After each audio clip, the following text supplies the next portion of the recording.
Welcome, ladies and gentlemen, to Pro Wrestling Throwdown for the week of April 3rd, 2022. As always, this is Luke the Big Dog Williams. I'm Caleb Black, along with our in-studio producer, the mighty Max Fury.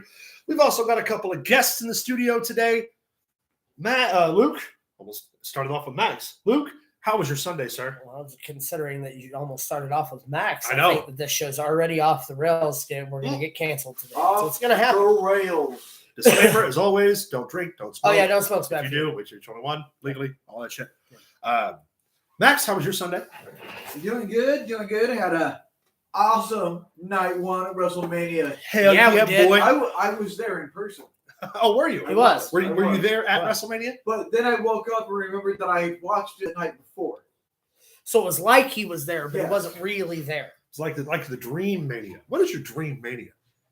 Shawn Michaels and Sting. That's a good point.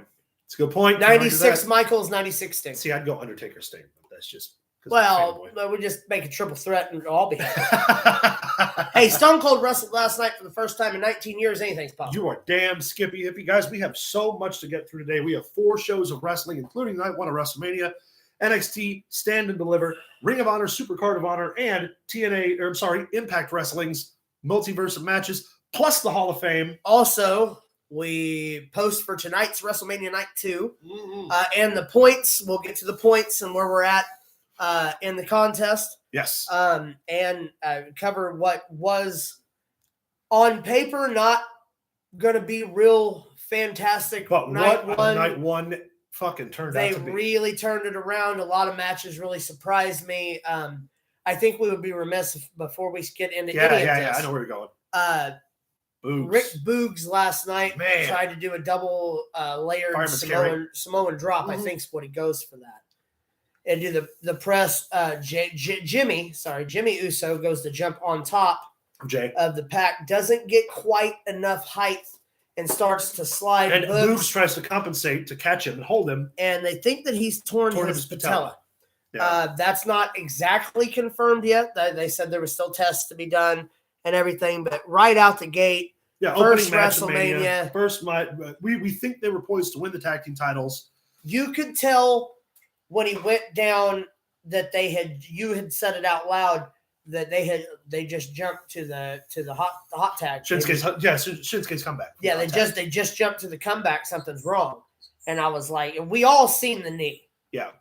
Anyone who's ever been in a ring or any kind of sports or has any kind of knee injury knows when you see it, it's bad. Yeah. And it's just a shame. Like I said, his first year, he's really, really, really pushing through of being one of the most watchable acts on SmackDown with Shinsuke.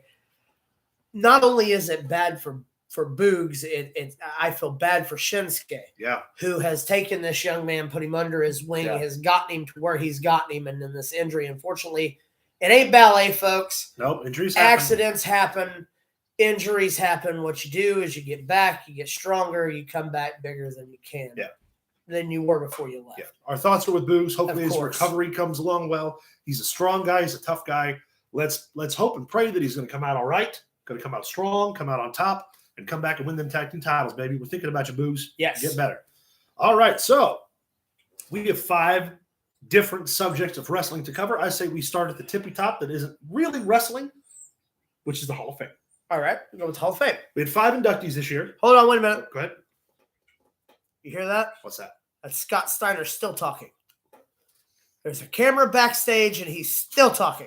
And Rick Steiner's still being just as courteous as he possibly can be. Hey, man, thanks for inducting yourself. You talked about our tag team for this much, and then you jump back into it, and then I become a world champion. It's like Rick's just standing there like, ooch, that was, I think, intentional. But let's talk about, so we had 5 inductees this year. Yes. We had the Steiner brothers as a tag team. Yes. We had Queen Sharmell, who gave the classiest, most poignant, well-received speech. Certainly expected, but man, it was phenomenal. Yes. We had the posthumous induction of Vader. Of course. By his son and his Jesse widow. and Jesse's mom. Again, another well-spoken, well-versed induction. Short, simple, and to the point. Yeah. We had the Steiner brothers. Rick Steiner did bogart the mic a little bit, but talked about their legacy, and Rick Steiner made a joke when he started talking. So we've had the Steiners, Sharmell. We had Vader, which was great.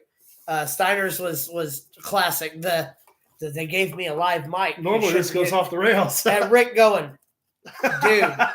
And you saw Scotty go, I'm just playing, man. Right.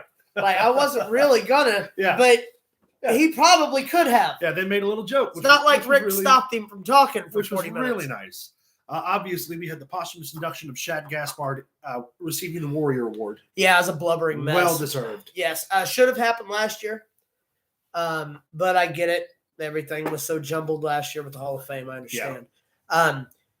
JTG. Man, he looked good, by the way. Him not being in the fold Yeah. right now for a major promotion is disgusting. Is a crime.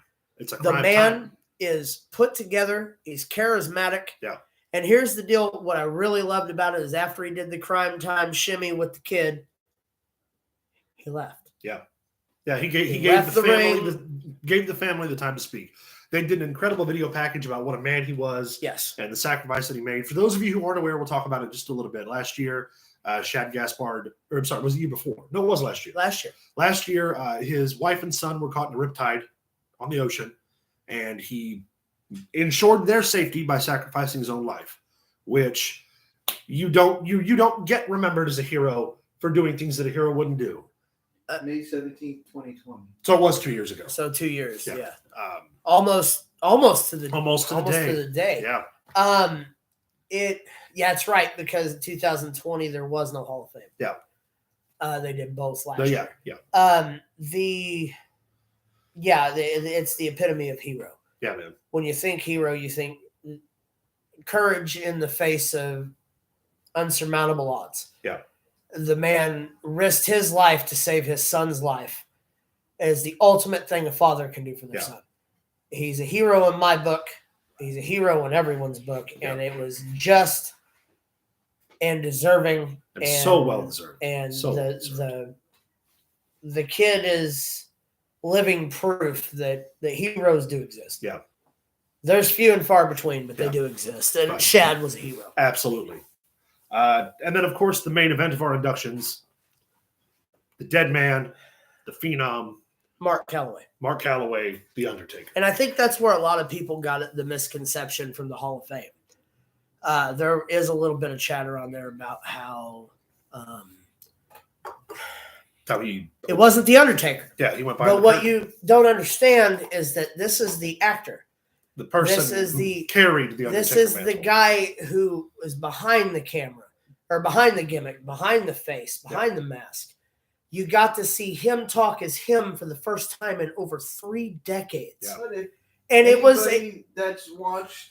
You know, he had the Last Ride documentary and all this stuff. Well, they've been opening. Not to mention, he opened his speech with, "I'm going to tear back the curtain." It doesn't seem like it should be a surprise. It shouldn't be. It shouldn't be, but then again, spectacular. When you think the Undertaker, stupendous. When you think stupendous.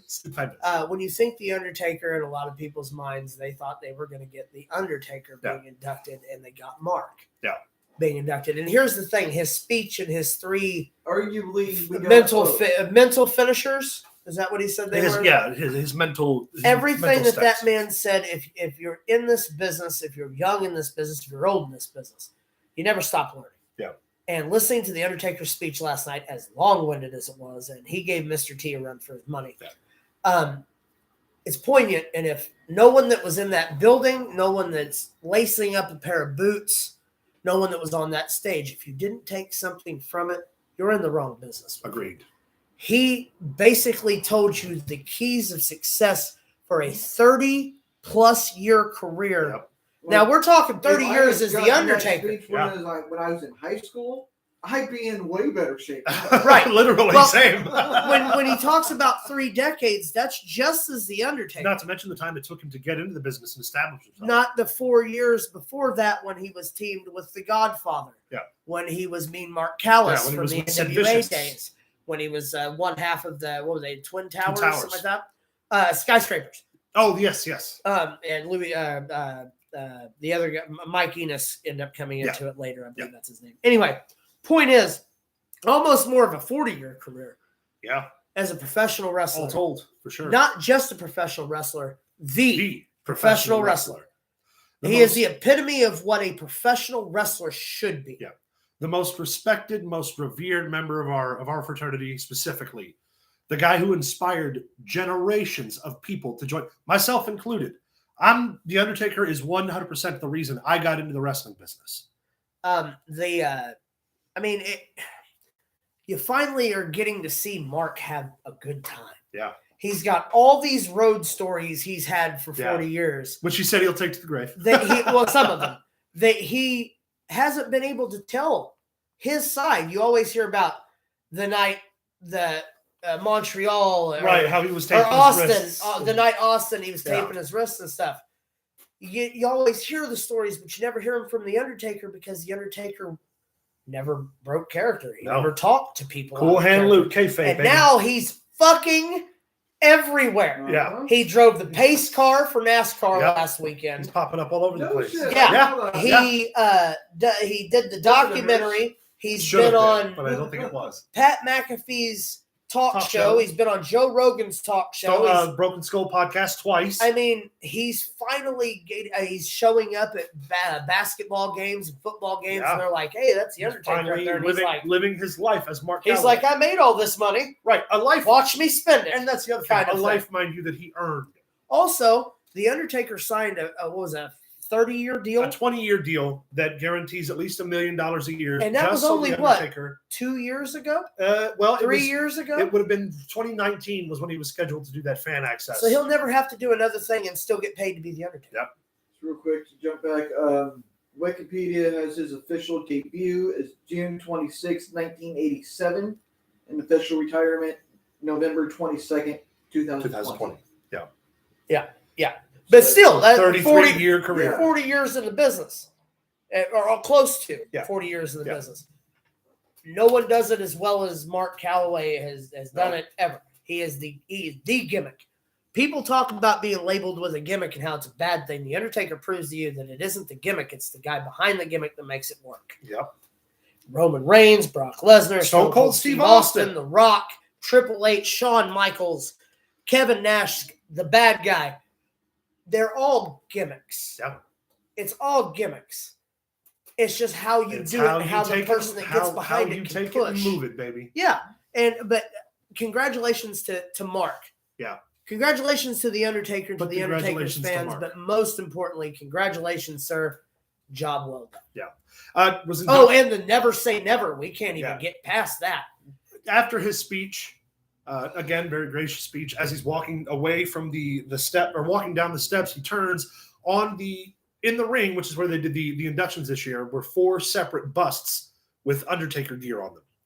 And as he goes to leave, he stops, looks back, grabs one of the trench coats, grabs the hat, pulls it down over his eyes, all cool hand Luke style, walks to the end of the ring, says, "Never say never." Crowd went ballistic. The reason being is because 3 different times during the speech, the crowd were chanting, one more match. You deserve it. Let's talk. First of all, before he got a word in edgewise, he had a 10-minute standing ovation. Yeah. Where People were chanted, jealous. You deserve Seriously. it. One more match. Yes. Thank you, Taker. Undertaker. I mean, for 10 minutes straight, the man couldn't speak. Watching him get choked up talking about Yoko, man. I don't think he had. I don't think he could speak. Well, and we'll be remiss, too, to mention the fact that Vince McMahon personally inducted him. And he's only ever personally inducted 2 people in the Hall of Fame, one of which was Stone Cold Steve Austin in 2009. And now, 11 years later, The Undertaker. I'm sorry, 13 years later, yes, The Undertaker. Vince McMahon even, one of my favorite takeaways from him was he talked about how loyal The Undertaker was to the WWE. And he goes through this litany of things that The Undertaker did that nobody else in their right mind would have tried to do. How they sent him down in the sewer just to get a shot of him climbing up with the vapor and the smoke behind him. The stories that he told, if you haven't seen it. Oh, yeah, watch it. My favorite thing, though, that he said, my biggest takeaway, he goes, many of you may remember the Monday Night Wars, as a joke, obviously. And he was like, WCW never even bothered trying to call The Undertaker because they knew he'd say no. Ted never called because he knew he wouldn't answer the phone. Yeah. And there's only 2 people in the history of the Monday Night Wars that was like that. One being The Undertaker, and being Shawn Michaels. Yep. Neither one left. The last 2 outlaws. Even the and now immortal Hulk Hogan And Well, Triple H never left. wasn't. He came from WCW. he came from WCW, though. Well, I guess technically so. But But either way, here's the deal like, with you know, Triple H retiring, as he has. Yeah. The Undertaker now in the Hall of Fame. Michael's now at a cush Stone job Cold in getting NXT. his send off. That's it. Childhood is. It's I'll over. be right back. Go ahead. Yeah, childhood's over. I mean, Let them know I'm cooking for food. he's making stuff for the WrestleMania Night 2, as we will go live during parts of the night, probably. So we're going to take this rare opportunity for Matty Mike Fury over here to get on camera and just prompt my man, RK Bro. No, well, watch this though. RK Bro. He wore this hoodie did. last night at night 1. RKO didn't even work on that. So what did he do for tonight to double up the luck? Why don't you show the folks? Yeah, we got the other one right here. Doubles My man. up on the. Well, here's the deal. He has two sets of opponents tonight. You need 2 shirts. That's how that works. Correct? That's how that works. What RK are Bro you? Is that what you're looking forward to the most tonight at WrestleMania? I'm looking forward most to that, followed by McAfee totally kicking Austin Theory's ass. You're damn right. You get out of my chair. And then probably the tribal chief taking both belts and Yes. coming back with a Samoan style belt of some sort. That I think that's what's going to happen. I think that would All right. be great. Awesome. Real quick caveat, if you are watching, I'm going to be dipping in and out because I'm cooking all the food today because it's Mania Day. It's a tradition. Max is going to be hopping in, filling for me as I move around. But if you see me out of camera, that's why. Yes. All right. So, We covered Hall of Fame. Hall of What's Fame. next?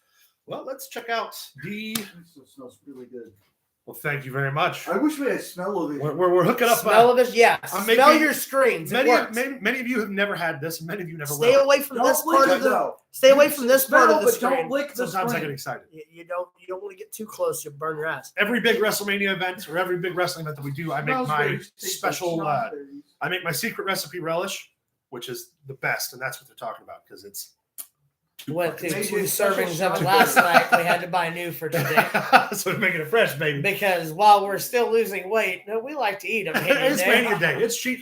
I'm drinking beer, which I haven't done. It's Mania It's Day. Mania Day. We're breaking all the rules. Yeah, we smoking all the cigarettes. You're damn right. You shouldn't though. Smoking's bad. No, smoking. All right.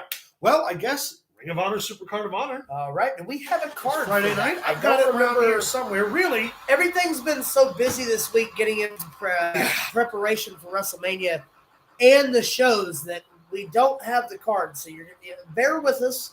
We're working on getting everything as we go because here's the deal, folks. WrestleMania Night 2 It starts in about an hour and a half. starts in about an hour and a half. I know that for those of you who watch live, thank you for being a part of this. For Yes. those of you who watch afterwards, Afterward, thank you. for enjoy being your part of this. WrestleMania, but please, as always, when you come back to watch, hit the like, hit the bell, Yeah. so that way you're notified when new videos become available. And don't forget to find us on Facebook at facebook.com/Pro Wrestling Throwdown. Follow us on Twitter at Pro Wrestling TD and send us an email at ProWrestlingThrowdown@gmail.com. Also, be sure to tell your friends and your mama to subscribe. We need as many subscribers as Say possible. Tell your If mama we I said get the to spaghetti was really good 200, last night. If we get to 200 subscribers by SummerSlam, Yes. I will do a live stream from SummerSlam, Pro Wrestling Throwdown style, in full makeup. If we can get 200 subscribers You heard it here, folks. by Heard it here first. SummerSlam, I will fully dress in makeup and we will go live for a show that weekend for SummerSlam. I'm fucking game on. Game on. Game. All right. 200 subscribers. So let's kick it off with the Ring of Honor Supercard of Honor card. Pre-show match featured Colt Cabana versus Blake Christian. Colt Cabana, Of course. Ring of Honor staple. Also, the one match I want from AEW. I want him and fucking Punk. Well, yeah, hopefully we get that eventually in a very realistic. Well, give it to me in Ring of Honor. It worked for me. I don't care. where it Colt is. Cabana picked up the win. Had a lot of back and forth. Blake Christian hit a hell of a 450. Of course. Very good. Blake Christian is climbing the ranks of being one of my favorite guys on the, I don't want to say the indies, on the, I don't want to say minor leagues because that Yeah. makes it sound like I'm being No, the asshole, upper but- echelon of higher paying, better noted. the higher end of the independent indies. promotions.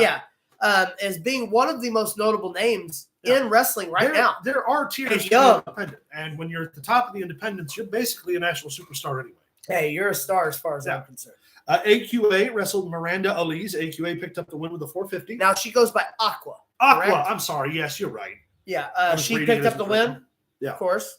The Shinobi Shadow Squad wrestled the Gates of Agony, which are Tully Blanchard's newest. Two of his newest, which are Khan and Toa Leona. Yes. Toa Leona is a member of the Tongan wrestling family. I would like for them to go back. I don't know if it was last week's show or the week before that, and watch when I said, who do you think they should send from AEW? And I said Tully Blanchard. Yeah. You remember me saying this because he would elevate Ring of Honor because of the old school mentality. And what did they do? They sent Tully Blanchard. Blanchard. It's genius. They smashed Don't him. Smoke bad for you. Gates of Agony smashed him, obviously. We had Joe Hendry versus Roman Reigns is going to smash Mark Lesnar. we had Roman Reigns. God, Roman Reigns is a Ring of Honor. Roman Reigns, Ring of Honor, he's fucking everywhere. We had Joe Hendry and Dalton Castle in a really good blue chipper match. People can say what they want. I enjoy Dalton Castle. Yeah, and it was a little off pace, but not in a bad way. Sort of what we were talking about with the Bianca Becky match, which we'll talk about here in a bit. Yeah, we will. Where it felt off pace, but there was nothing wrong with it. No. It was seamless, almost to a fault. Yeah, but at the same time was enjoyable, and it got the reaction it needed from the crowd. Dalton Castle picked up the win, and he hit a really, really hold on, let me find it here because I'm trying to think what it was called. Is that in my beard?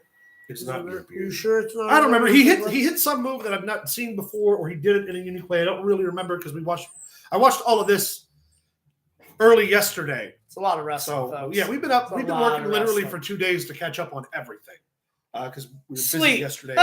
Sorry. Yeah. All right, we so had who we at? Swerve Strickland versus Alex Zane.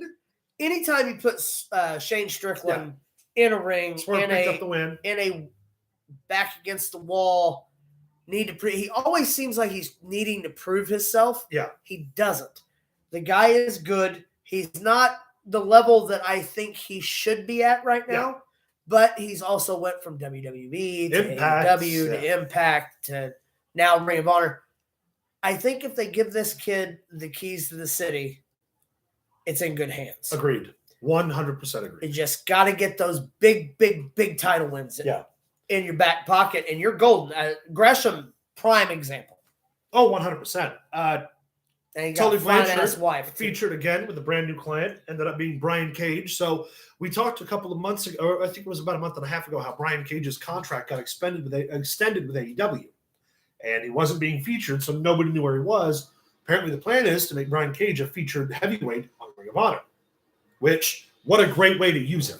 Yeah, for sure. He's not going to be lost in the shuffle. No, he's not a bad worker. Brian Cage can move, especially for his Brian size. Cage is the Samoa Joe of Ring of Honor. Yeah, nowadays. Yeah, Cage picked up the win. Obviously, not a surprise there. We had Jay Lethal and Lee Moriarty in what was one of the best technical wrestling matches. If I wasn't setting on my wallet, they could have all of my money. Yeah, Lethal turned heel, which was great. Always good. But Lee Moriarty got picked up by AEW, has one of the best reputations on the indies prior to that. I come familiar with Lee Moriarty through the vlogs of Ethan Page and Danhausen. Yeah.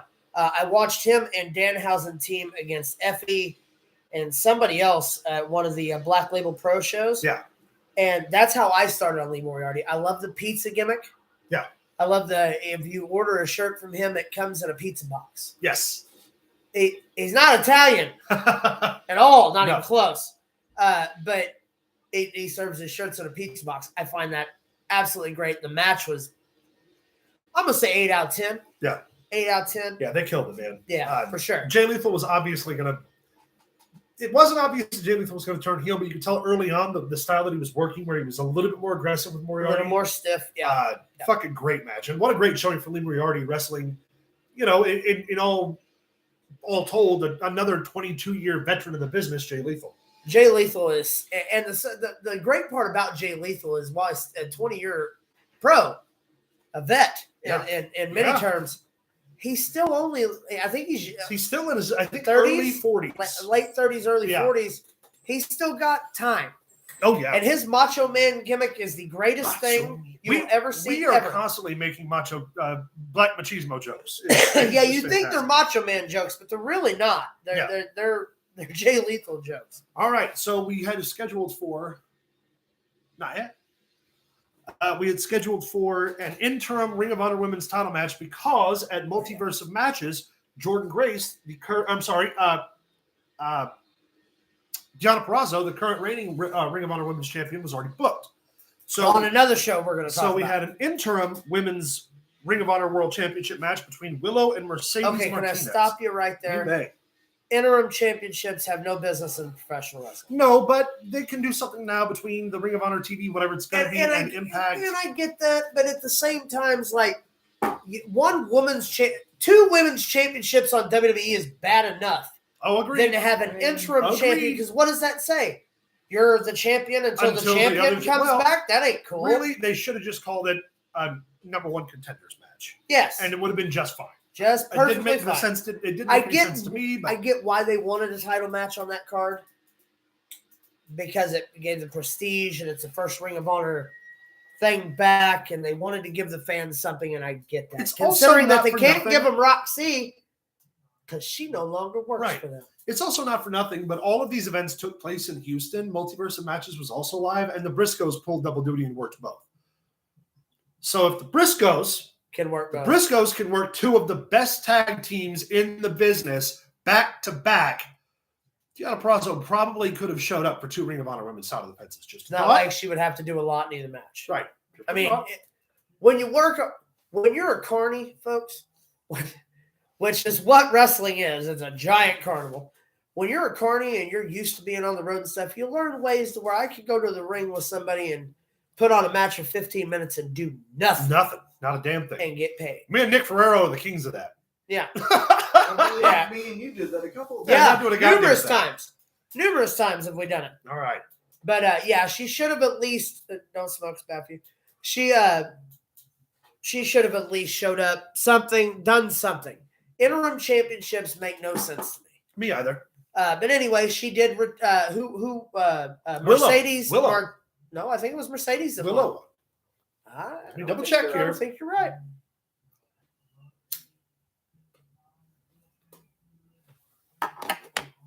Oh, you're right. No, Mercedes did win. Yeah. I thought I could have. Because now you're going to get Deonna Purrazzo versus Mercedes Martinez. Good call. Thanks for keeping me up to date. You're welcome. I caught the cliff notes of that one. Like I said, Yeah. I didn't do extensive research into a lot of the undercards because that's what I consider that. I was trying to get the big points and the big stuff, and it is WrestleMania weekend. And here's the deal. You think WrestleMania weekend's over, you're wrong. The week after WrestleMania, Raw after Mania, SmackDown, NXT, what all Dynamite of does this in response is going to be Yeah, huge for the next 2 weeks. Calling it WrestleMania Raw and SmackDown. Yeah. As it should have been this following week. Yeah. It's the reset button. Mania is the beginning and the end of every year. Now let's talk about the real main event for Ring of Honor. The real main event. Now I want to preface this with, before this match was announced, Tony Khan had said that this event sold roughly 250 tickets in pre-sales. When they announced this match, they sold 2,000 tickets.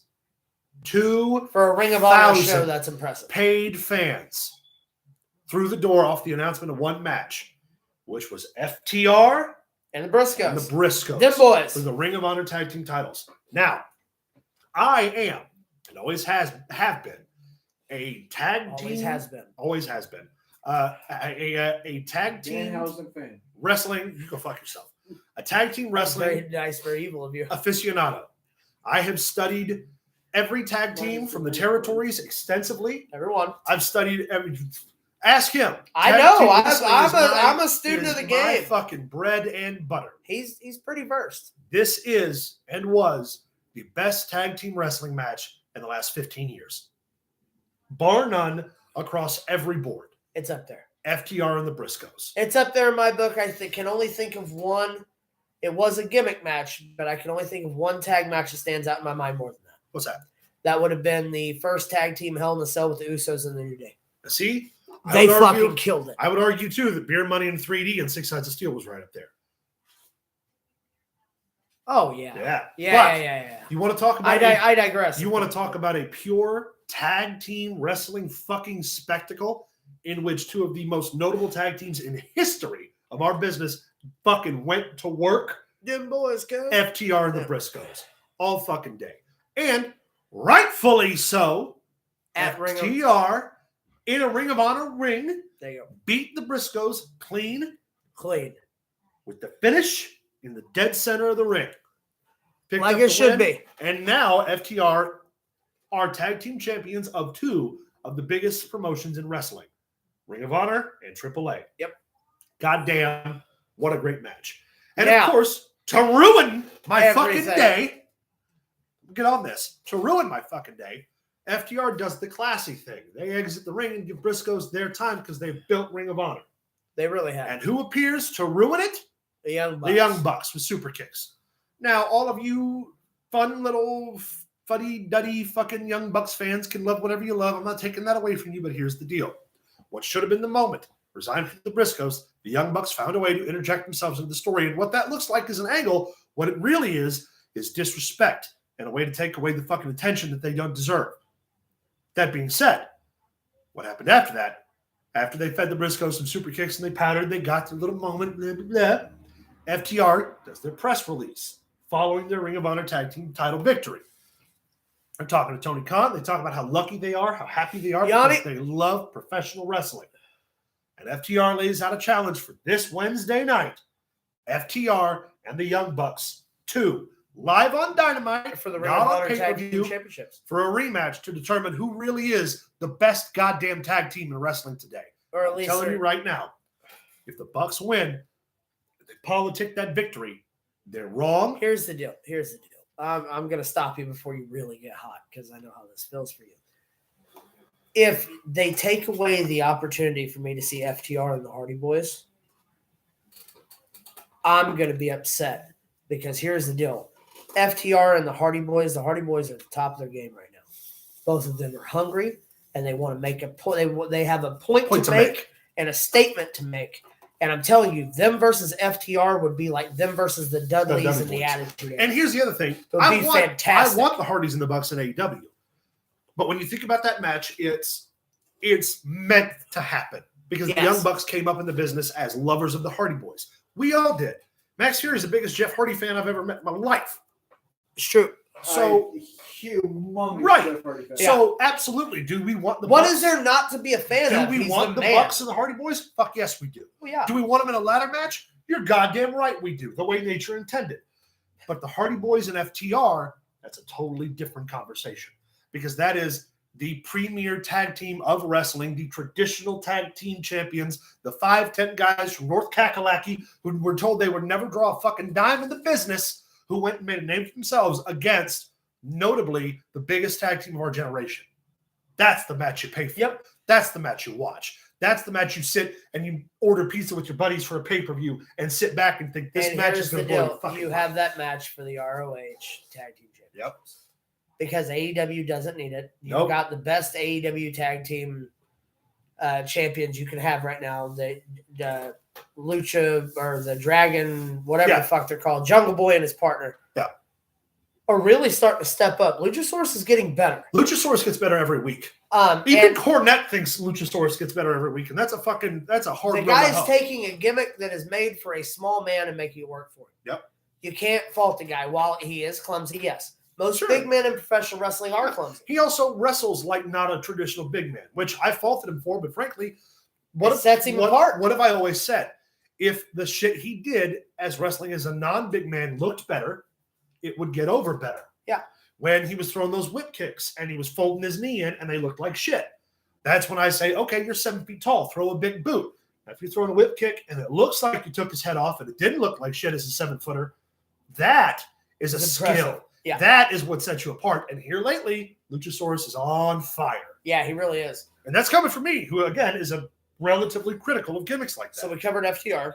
Yes, now we got Minoru Suzuki winning the pure title, or I'm sorry, the TV title. Also, From Red Titus. here's the thing with that, though. What they don't mention in a lot of things is he just wrestled Josh Barnett's Bloodsport Yep. against Josh Barnett. Yep. And it was And I'm pretty sure he had a match at the multiversal matches too. It was vicious. I love the blood sport gimmick with the no ropes, just like an old style Kumite. It's gimmicked, of course, because we are still talking about professional wrestling. But here's the deal. If I'm walking down a dark alley and that man with that crazy ass haircut steps out of fucking nowhere, you bet your ass, first off, I piss myself because that's just going to happen. And second off, I'm turning around and going the opposite way because that motherfucker is crazy. Minoru Suzuki is a legitimate Japanese shooter from the AJPW shooter He's days. like, what, 60-something? Yeah, and he has held a steady career in Japanese. He's been a staple of Japanese wrestling for the last 25 years. And he's the guy in Japan where so some people We haven't got to Mania Night 1 yet, John, but you're just in time. We're still covering the other shows. Some people would see they were across the board from him and quit. Oh, yeah. I ain't wrestling him. I don't need to be a wrestler anymore. Yeah, and that's legit. He was a student of the Four Pillars. Yeah, like he's a legitimate bad mamma jamma. Yeah, he really is. Wheeler Yuta picked up the ROH Pure Championship. Knew that was going to happen. We called that a couple weeks ago, which is perfect because now he can go back to AEW, get in the fold with the Blackpool Combat Club with William Regal because he's proven himself. So look forward to that on Wednesday, and then we have our main event. John Gresham defending the Ring of Honor World Championship against Bandito. Okay, now this should be noted first off. The story behind this match is Bandito was the Ring of Honor heavyweight champion. Right.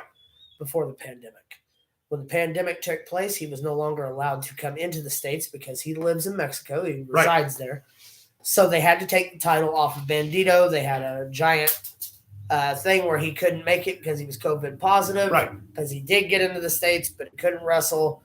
So they had to have Jay Lethal versus John Gresham for the Ring of Honor interim Ring of Honor Championship, which set up last night's main event. Main event: John Gresham versus Bandito. Friday nights. Friday nights versus Bandito to see who was the Ring of Honor heavyweight champion. Are you talking about that really crappy commentator that used to work for WWE? Wait, that was Todd. Todd Gresham. Also, John, we're going to get to that because John Gresham wins. Yes. John Gresham wins after Chavo interjected himself, which again, going back to the whole we covered a couple weeks ago where Chavo wasn't getting any phone calls from Tony Khan, it was a work because Chavo was meant as a surprise for Ring of Honor. Yeah. Now they've got another seasoned veteran as an agent to work at the new Ring of Honor. You have Jay Lethal come out. They start putting the beat down on John Gresham and Samoa Joe. Samoa Joe, baby. So not AEW, John. Samoa Joe is signed under Ring of Honor. Now, there is a difference. Tony Khan did tweet that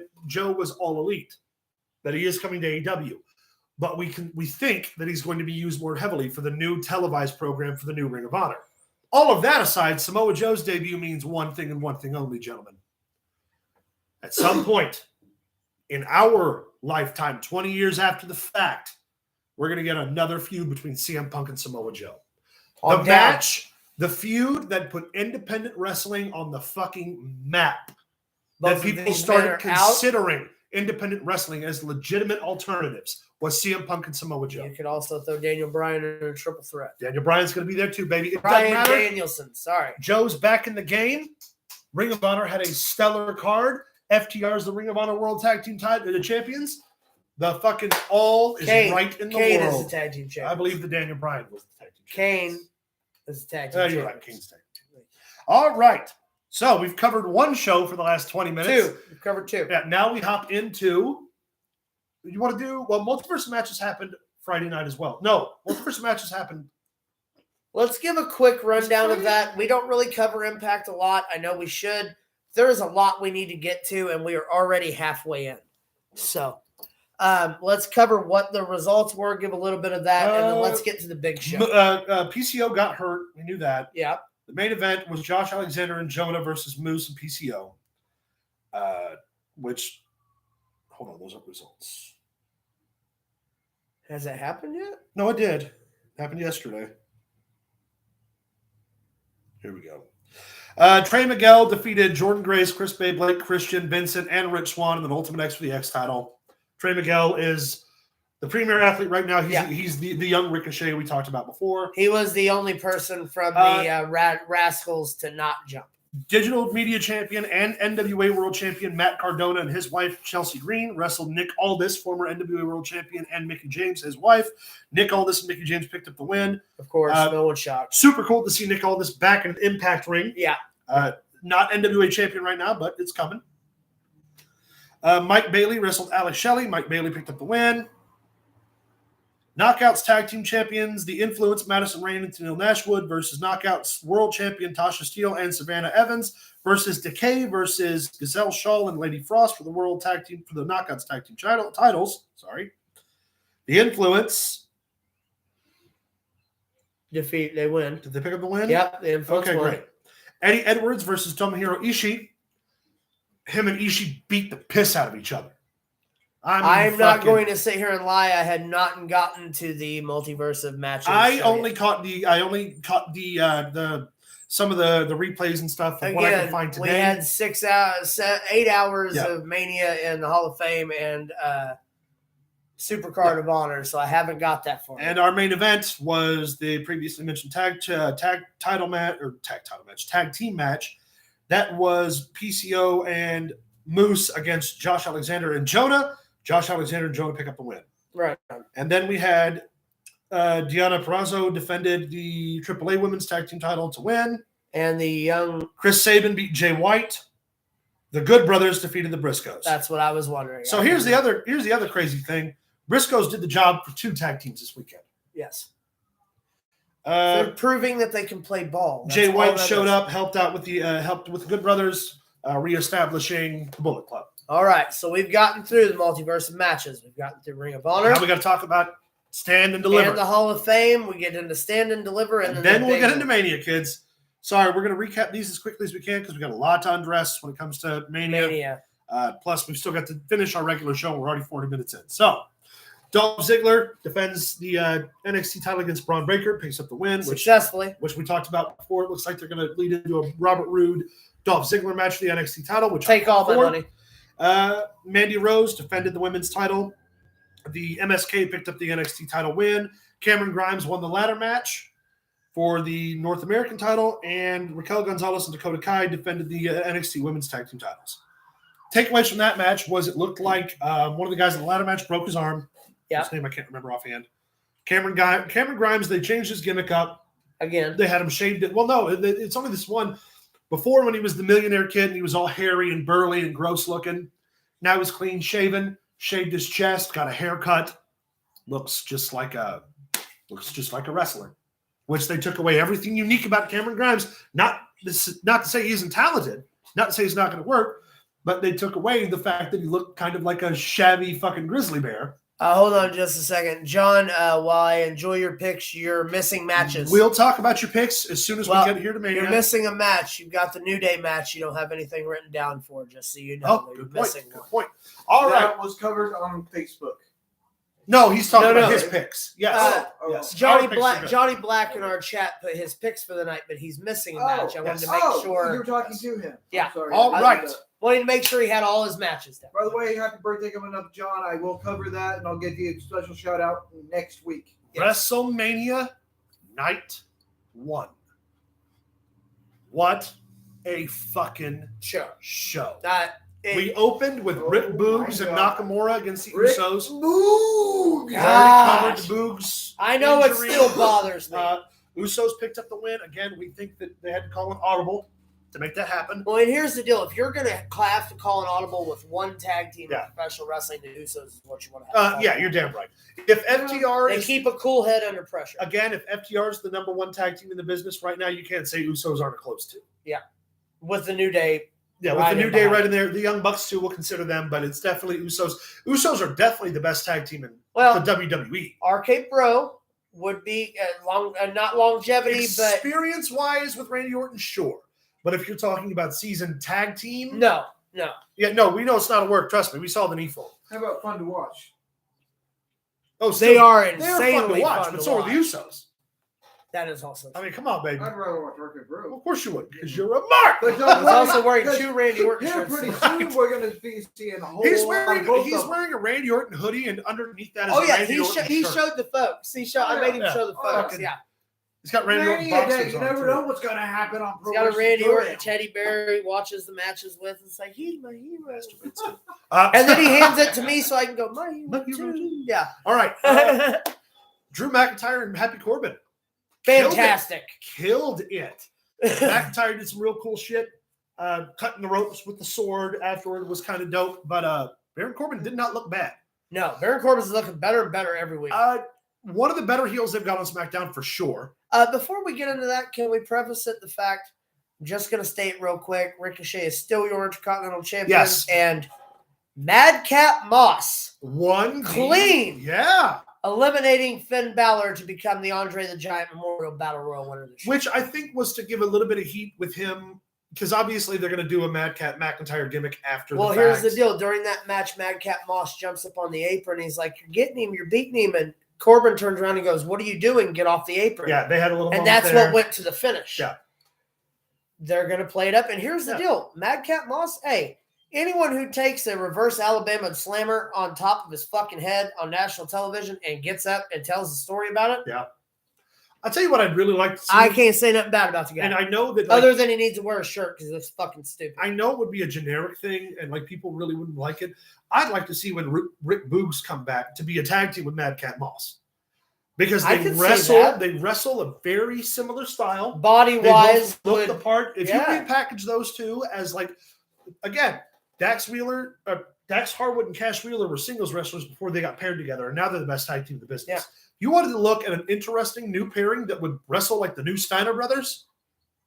Madcap Moss, Rick Boogs. But let them still be their funny characters. yeah, Let let them him be be good. funny badasses. Yeah. Why not? But Freddie Mercury, steroids. tweak Madcap Moss so he's not so just stupid. Agreed. But like, let them. They could be party bros. Let them be Let him heels. be a comedian. Let yeah, them let be him be- heels. yeah. Let him be a comedian. Yeah, let it be with their own funny. money. Yeah, Let them fucking yeah. get in there and get it, because they can both work. Could They you can imagine both go. could you imagine the promos between them and the New Day? Oh my god, it would be hilarious. Would be And fantastic. fantastic. Yeah. Uh, Kind of like how the club and the New Day were there Yeah. for a little while. we had The Miz and Logan Paul against the Mysterios. Okay, I'm going to go on record as saying I was against Logan Paul from the very Yeah. fucking beginning, and he made me look like a fucking moron because He the dude put in the work. Put in the work. He put in the work. That's about Amazing. all I can say for him. He did I don't like him, all of the. but he put in the He work. did all of the right heel stuff. He did the Eddie. Don't smoke back Him here. doing the Eddie thing, but as a heel with that fucking look on his face. Oh my If- god! If I didn't know who Logan Paul was, If you didn't know he was a giant if I douchebag. did legitimately, Right? If you didn't know he was a who dickhead in real life. yes, he put on a hell. Now of a here's the show. other thing, though.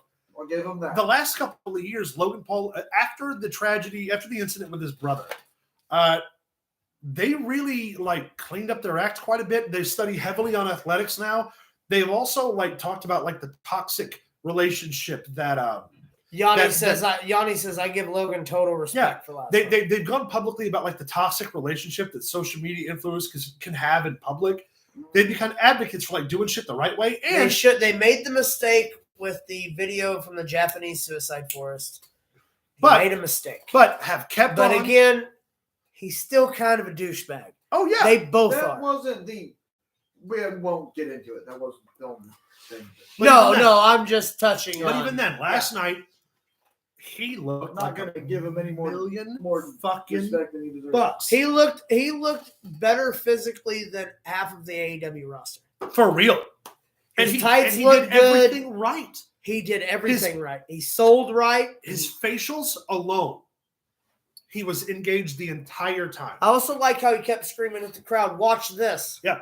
Bad Watch Bunny this. did great on his first debut out as a He had a wrestler. lot of help, though. Pat McAfee Is going to kick Transition Austin from the NFL Theory's Oh, yeah. ass tonight. transitioned from the NFL He- and became a flawless wrestler and a guy on the mic. I would not be surprised if we don't get When more of he- Logan Paul. I wouldn't be Because climbed he was up on him and that the well. turnbuckle and stood up and did the Eddie shuffle and then did the frog spot. I thought there was no way in hell That it was going to look good or that come he off was right. going to hit. Yeah. No way in hell are they going to like that. My favorite That was part, one of the biggest heat drawing moments. Uh-huh. my favorite part of that was him climbing up. He stands up straight. The crowd's booing him anyway. He gives that fucking side eye, looks at the crowd smiling, and does the Eddie shimmy, I and they thought go. going to start throwing stuff. Yes, Yeah. but how good? That's How what I'm saying. Like, when was the last time you saw someone get that much? that White much heat? Right. White heat. Say it's like Cena and our Rob Van Dam. Yeah. Mm. And it's on par. 100%. But here's the deal. We know we're going to see more Logan Paul Because of the Miz dropping him after the win. Yeah. That I want to see that match. I want to Yeah. see the media storm scrimmage that's going to happen. that the Miz has alone. Yeah. Going, I'm an asshole, but even I don't fucking like you. So Miz and Kind of thing. It fits. Miz and Logan Paul pick up the win. Yes. Miz powders out during he comes in to save Logan Paul from the 619, the tandem 619 from Mysterios. Miz drops out, and we thought, because you even said, it's like he fucking left him to flounder, like doing the heel thing, like he's not going to stop it. They can just have the victory or whatever. As soon as they hit the 619, Miz comes in. Hooks was Dominic. Yeah. Dominic for the skull crushing finale. Pops it on him. 1, 2, No. 3. He picked him up and body slammed him on top of That's Ray right. Ray. Yeah, breaking up the pin. Yeah. And then hits him with And the, then with the hit skull the crushing thing. finale. Yeah. Then, as they're celebrating, hooks Logan Paul and drops him with 1, 2. And the look on Logan Paul's face is priceless. He says, what the fuck was that about? And it shows back to the Miz, and the Miz is like, got you. Yeah. Got you. Take my money. I would So pay good. to see that. I So really would. good, man. The Raw Women's Championship match Started Bianca Belair and Becky Lynch. Started slow, built correctly. Started off, it felt very much like their timing was off. Well, here's the deal. You also got to take into fact every match we're going to talk about tonight was a little bit off due to the fact of Boogs getting hurt. Right. And They all having had to to fill factor in time. more time. They were rushing through the first part of the match so that they could take their time. Yeah. During the second half of the match, they were trying to fit in as much as they could in a short amount of time to drag out what they needed to drag out for the finish. Yeah. It was well built, well done. Story was told. Becky Lynch took one of the most vicious Samoan drop top rope fucking Fallouts. shit fest. Yeah. And then took the big fucking Yeah. flip Yeah. reverse Falcon Arrow 1, 2, 3 Bianca Belair We- for the second year in a row. Women's Wins. champion. And like they had so many good falsies that were well placed where you thought it was over. Becky going to the outside, getting rolled back in and rolling back to the outside. I always said Getting Becky her Lynch comeback. was shit on a microphone, but she ain't shit between them ropes. Like that match was killer. Probably one of the best matches of the weekend. One of my favorites so Yeah. far. Bianca Belair, your new Raw Women's Tag Raw Team Women's Champion. champion. She gets her return for Becky Lynch beating her for the belt. And they teased that a little bit when they both jumped for their finishers at first, where you thought it was going to happen again, which was great. Match was incredible. Yeah. We started off talking like literally, man, this match feels off. Like all of us agreed. And then as it kept going, I was like, I don't know what the fuck they changed, but I can't stop watching. I'm in. Like For sold sure. it all the way. Now we get Seth Rollins' mystery opponent. I want to preface this with, we all had a conversation like it could just end up being someone like Shane McMahon. Shane was a red herring. During the entire video package, I'm sitting on the edge of my seat, and I'm just like, don't fuck me on this. Don't fuck me on this. They're gonna fuck this up. Please, they're gonna fuck this up. Because as soon as it started, I was like, they've got a history of fucking this up. This is not gonna be what I'm I not wanted it gonna to lie be. to you. When the lights went out, I swore thought it was Bray Taker. Wyatt. I thought it was Bray Oh Wyatt. yeah, that's first. right. You said the Fiend. Because when the lights go out, he says it's the Fiend because it was an idea he posted yesterday. And I was Well, like, it was the fireworks to go bam, bam, bam, Yeah. bam, bam, bam, bam. And the I lights thought it went was- out in You sequence were where they- almost off your seat. You thought it was Bray Wyatt. Yeah. I knew they were fucking with you. now I knew it. lights go out. Seth's pacing back and forth in the ring. Again, another 30 Well, hold on. seconds. The most genius part was before anything happened, he's walking back and forth and there's nobody coming out. And the thought in my head went, He doesn't have an opponent. they're not going to give him an opponent. This is going to be a big fuck job. And he's going to come out to Mania after Vince told him, well, you'll find out who your opponent is when you get to the ring. I was expecting Vince to be like, there is no opponent. And What are then- you doing? And then, sit for 30 seconds. We wait in the dark. And all I hear was, wrestling has more than one royal family. And I jumped the fuck out of my chair and just started screaming, yes, yes. And motherfucking Cody Rhodes looking lean, looking mean, looking trim. and him and Seth Rollins burned it the fuck Here's the deal. down. Seth Rollins put the beat down on Cody Rhodes. Oh, yeah. Cody Cody Rhodes came looked back like as a good as he beaten got. Mess. The best The part biggest of the takeaway of whole the night. match was after he hit fucking Rollins with a clothesline No, it was a shot to the back. or a shot to the back. He threw the Stardust cartwheel. Oh, that part, yeah. And the thing was my favorite takeaway from the whole thing because the crowd went fucking crazy. 70,000 for people it. screamed at 'Cause the top of everyone their lungs thought- for Cody Rhodes. No one would have even imagined he would even nod Yeah, to the Stardust thing gimmick. after the shit that he went through and the the crowd first time, popped. and they fucking ate it up. Seth Rollins hits him with a lariat to the back, and as Cody's crumpling, Seth Rollins stands over him. Welcome back to the big leagues, bitch. Oh yeah, Cody. They both tease a pedigree, Yes. which was fucking great. Rollins ends up getting one off on him for close to. Gets a kick out. Cody hits him. Can we mention that Cody Rhodes hooks him for it and brings him up into a Tiger driver? That I haven't seen a Tiger Bomb. driver. Tiger Bomb. Not Yeah. the drivers that he drop Yeah. with it. I haven't seen a Tiger Bomb In years on national television. Ahmed Johnson's Pearl River Plunge, but even that was a driver. Yeah. It's a move you don't see very often Yeah. because usually when they hook it like that, it's a suplex to the side. And Cody, he popped him up quick as shit. Cody hits him with two of his what's he called? Crossroads. The crossroads. Hits him with two crossroads. You think he's going for a cover. Hooks him up. Starts laying in the dusty rights. Pops him with 3 or 4 of those. Little Hits him with the flip-flop roaring fly. elbow. Mhm. And then hooks him again. 1, 2, 3. Cody Rhodes gets a WrestleMania moment for the first time in 6 years. The last time he wrestled at a WrestleMania was 6 years ago in Dallas. Yeah, in Houston. Yeah. So his last WrestleMania, where he leaves, where he's done, comes back the same exact city, 70,000 screaming fans. His first night back in the companies against one of their biggest stars, picks up the win. Wrong. It's California. It was the outdoor ladder match. Well, Daniel Bryan from won. what he said, from what his interview was his last WrestleMania was the one in Texas. 6 years ago. I imagine that's the one where he wrestled. Well, he wrestled Dustin in like the first match or something. See, I thought the last one he wrestled was the No. Money in the Bank, or not the Nope. Money in the Bank, the Intercontinental title multi-man match with Luke Harper. Either way, Yeah. Regardless, 6 Cody years. Rhodes is back. He Oh, went okay. from curtain jerker to main eventer in 6 Here's years. and look, all of the Twitter diatribe, I want to talk about it. Everybody's calling Cody a turncoat. Cody did this. Cody said he'd never leave AEW. Cody said he'd never go back to the WWE. You know what he did? He left, made himself a fucking star, and then when the opportunity arose to make more money in the wrestling business, he went home because Vince McMahon signed the check. Now, Cody Rhodes at the place where they said he'd never be a main eventer, he'd never be this, just beat a former main eventer, and he is primed to come out on Monday Night Raw, say whatever he wants. Well, to here's say. the deal with Cody Rhodes. Y'all can say that it's turncoat and all that good Oh shit, I can fuck. Cody Rhodes did an interview after his match and was like, when I'm back and everyone's saying welcome home, and while I appreciate that and the sentiment is mutual, you know, the whole welcome back and it's good to be home, I left here 6 years ago under the shadow Of my father.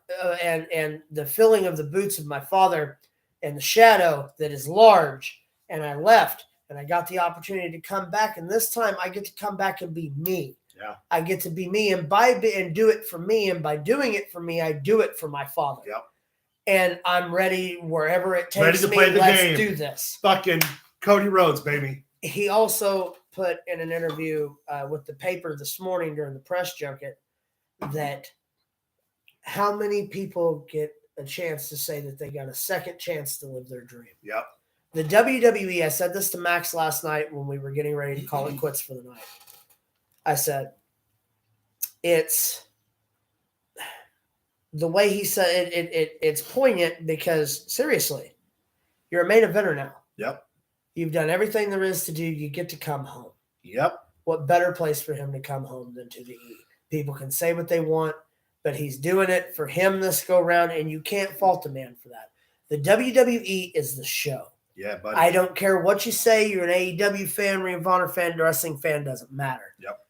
The WWE is the pinnacle of professional wrestling. And Cody Rhodes And if you're not in this business to be be the at the best. show, Yep.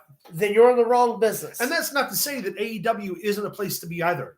You've got CM Punk No. there. You've got Bryan Danielson there. But when it comes to professional wrestling, the WWF is the show. Yeah, It is it is. the It's always Super gonna be. Bowl. Yeah. It is the NFL, the Yeah. NBA And my of boy their walked sport. into a WrestleMania, baby, and delivered. And won. So happy. Yes, So I've never happy. been more happy to call Yeah. a match wrong ever. Not to sit here and just talk about how great that match was, but let's talk about Charlotte Flair and Ronda Rousey for the SmackDown Women's Championship. Fantastic match. Okay. There are a lot of people saying it was boring. There was a lot of people saying it was shit. Go back and rewatch that match, and here's what I'll tell you to do and what I want you to keep in mind.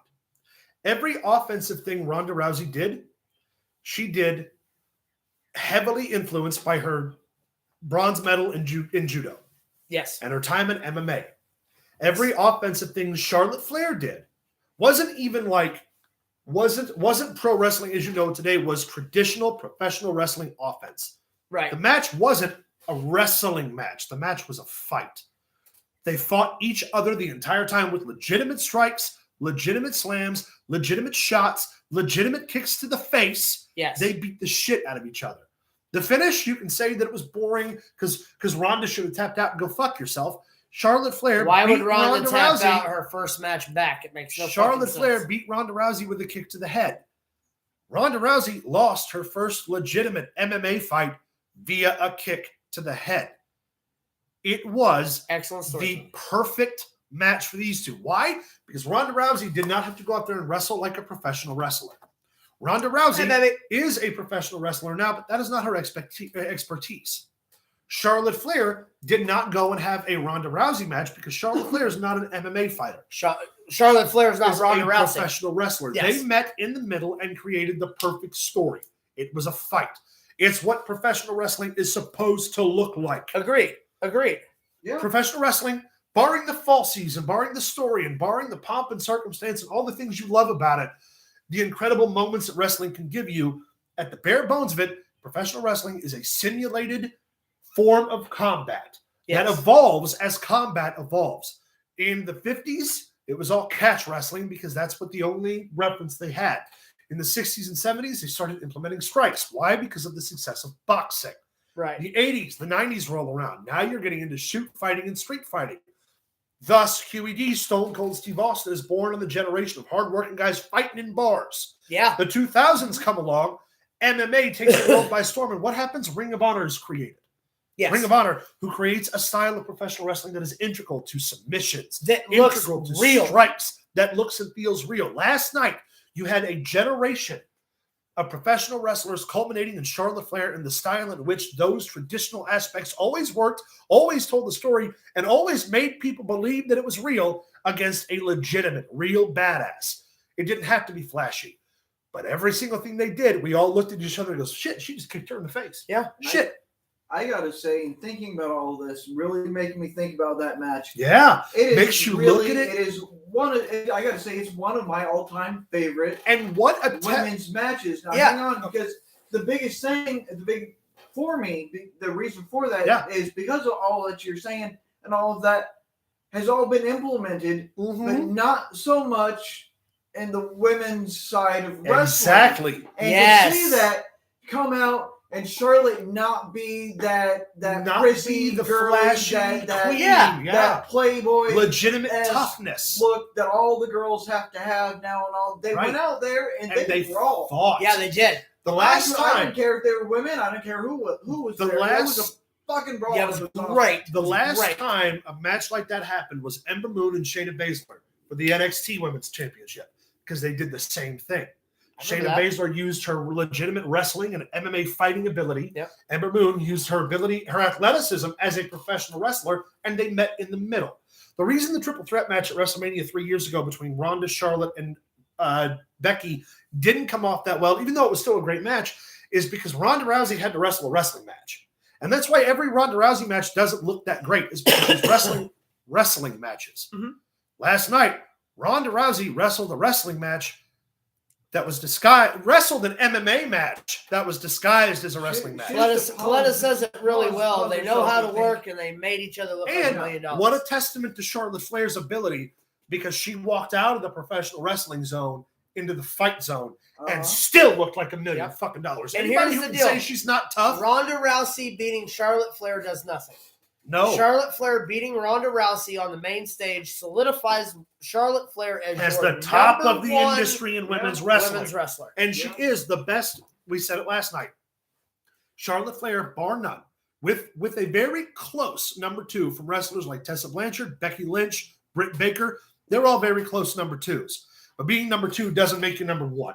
No. Being close to being number 1 doesn't make you number 1. Charlotte Flair's number fucking 1. Yeah, she's And Flair. last night, she proved. Stop jumping ahead of us, John. Last night, she proved without a shadow of a doubt that she's the best fucking women's wrestler in the business today. Yeah, she is. She really is. That all being said, now that I'm excited, Now let's get to the main event.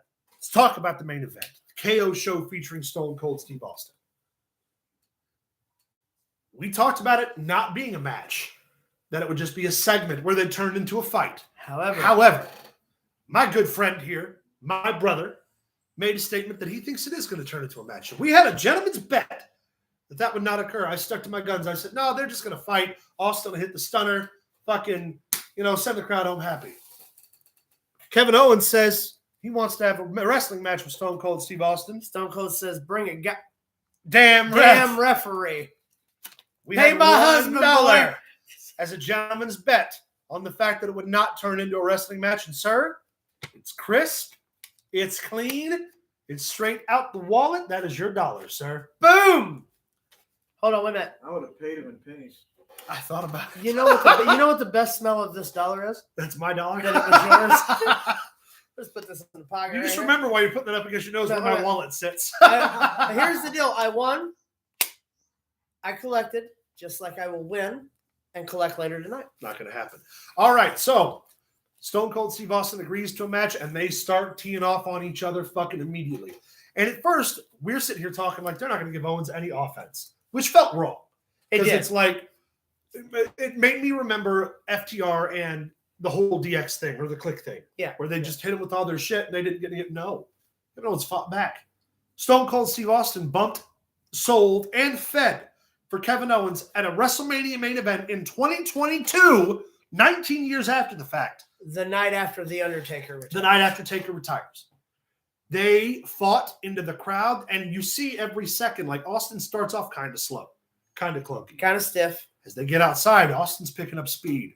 The adrenaline's kicking in, and those two had a match that Austin could have had 25 years ago and had the same fucking effect. Austin took a stunner from Kevin Owens. And a long two. And a long two, real baby. long two. It was a really long two for me because I thought it was over. Yeah. Yeah. What a great fucking match. Of course, Austin takes up the victory. Kevin Owens goes for a chair shot. Does the Kurt Angle dummy spot. And Lance Storm puts over Kevin Owens. He said, I never thought in a million years anybody would ever do that spot better than Kurt. Tonight I was wrong. Owens swings the chair, eats it. He doesn't even bump. He stumbles over, comes back in perfect position. Here's the stunner from Austin. 1, 2, 3. Now, here's my favorite part of that whole goddamn thing. At one point during the match, Byron Saxton says something, and Austin. So we start cracking jokes about how Austin's just going to stun everybody. And Byron Saxton says something, and Luke goes, "Careful, Byron, you'll end up getting one too." Austin is doing the beer bash, invites Byron Saxton into the ring for a beer, stunners him. So I looked at Luke and I was like, I have to make sure that I put you over for that because that's a perfect fucking call. That's two in one night, man. Yeah. I don't get 2 in one night very often. Barring the rescheduling of the New Day match, which they had to do for time, and barring the Rick Boogs injury, what do you guys think about Mania Night 1? WrestleMania Night 1, are we rating both separately or? We're just right now, off the cusp of what you watched as of right now, night. WrestleMania from a scale from 1 to 5. Right now, we're setting it at even 3. I'll give it a 5. Well, here's as of right now, because we'll have to do WrestleMania as a whole. Well, yes, but I'm talking only specifically night going 1. Up to right now, I give it a 3. The other 2 points will depend on how this night's go. Right, and I If understand. we're just going on night 1, just on night 1 alone, 4.5. 5, with the exception of Rick Boogs getting hurt. That's if why Boogs hadn't gotten hurt. But goddamn, what a match! The two mishaps were enough to cut a half a point. I'll be totally honest. 3.5. night 2 doesn't even have to happen, and I'm satisfied with what WrestleMania was. That being said, Johnny Black says the rule is don't finish your beer before Austin, otherwise it's stunner time. good thing he got done drinking last night. Austin's still drinking. He walked past. Steiner's still giving a speech. He walked past Scotty this morning. So I was gonna say, what you doing, Scotty? Hold on just a second, and I'd like to thank. Yeah, for the biggest weekend of wrestling in our. The reason this is so big to us, guys, you're watching a wrestling podcast. This is the biggest weekend in our industry. It really is. Every single independent company that's worth a damn is in Houston right now, running shows. Independent wrestlers are working 30, 40 matches at a time. Same guys, all weekend long, busting their asses because here's what happens. Guys can't afford WrestleMania tickets, and then they see names on a marquee, and they're like, you know what? I want to go see wrestling. This will be my WrestleMania. So they're fucking rolling in. And you're getting these big names You're getting showing up. huge matches on the independent level. And then right after that, you have the top 2 secondary companies. AEW didn't run a show WrestleMania weekend. None of these shows that took place yesterday. Yeah. Or they're taking place today. Yeah, or Friday. Go on during WrestleMania. No. That's the deal with the city. They get them in early. So if, let's say you can go watch live wrestling and then go back to the hotel room and watch WrestleMania. Let's say I'm in Houston and WrestleMania didn't start till 5. I have fan access 4. Yeah. 3 whatever. Give or take. Let's say I've got until 3 o'clock. My plane's in. I'm checked in the hotel room. It's fucking Saturday morning and I've got nothing to do.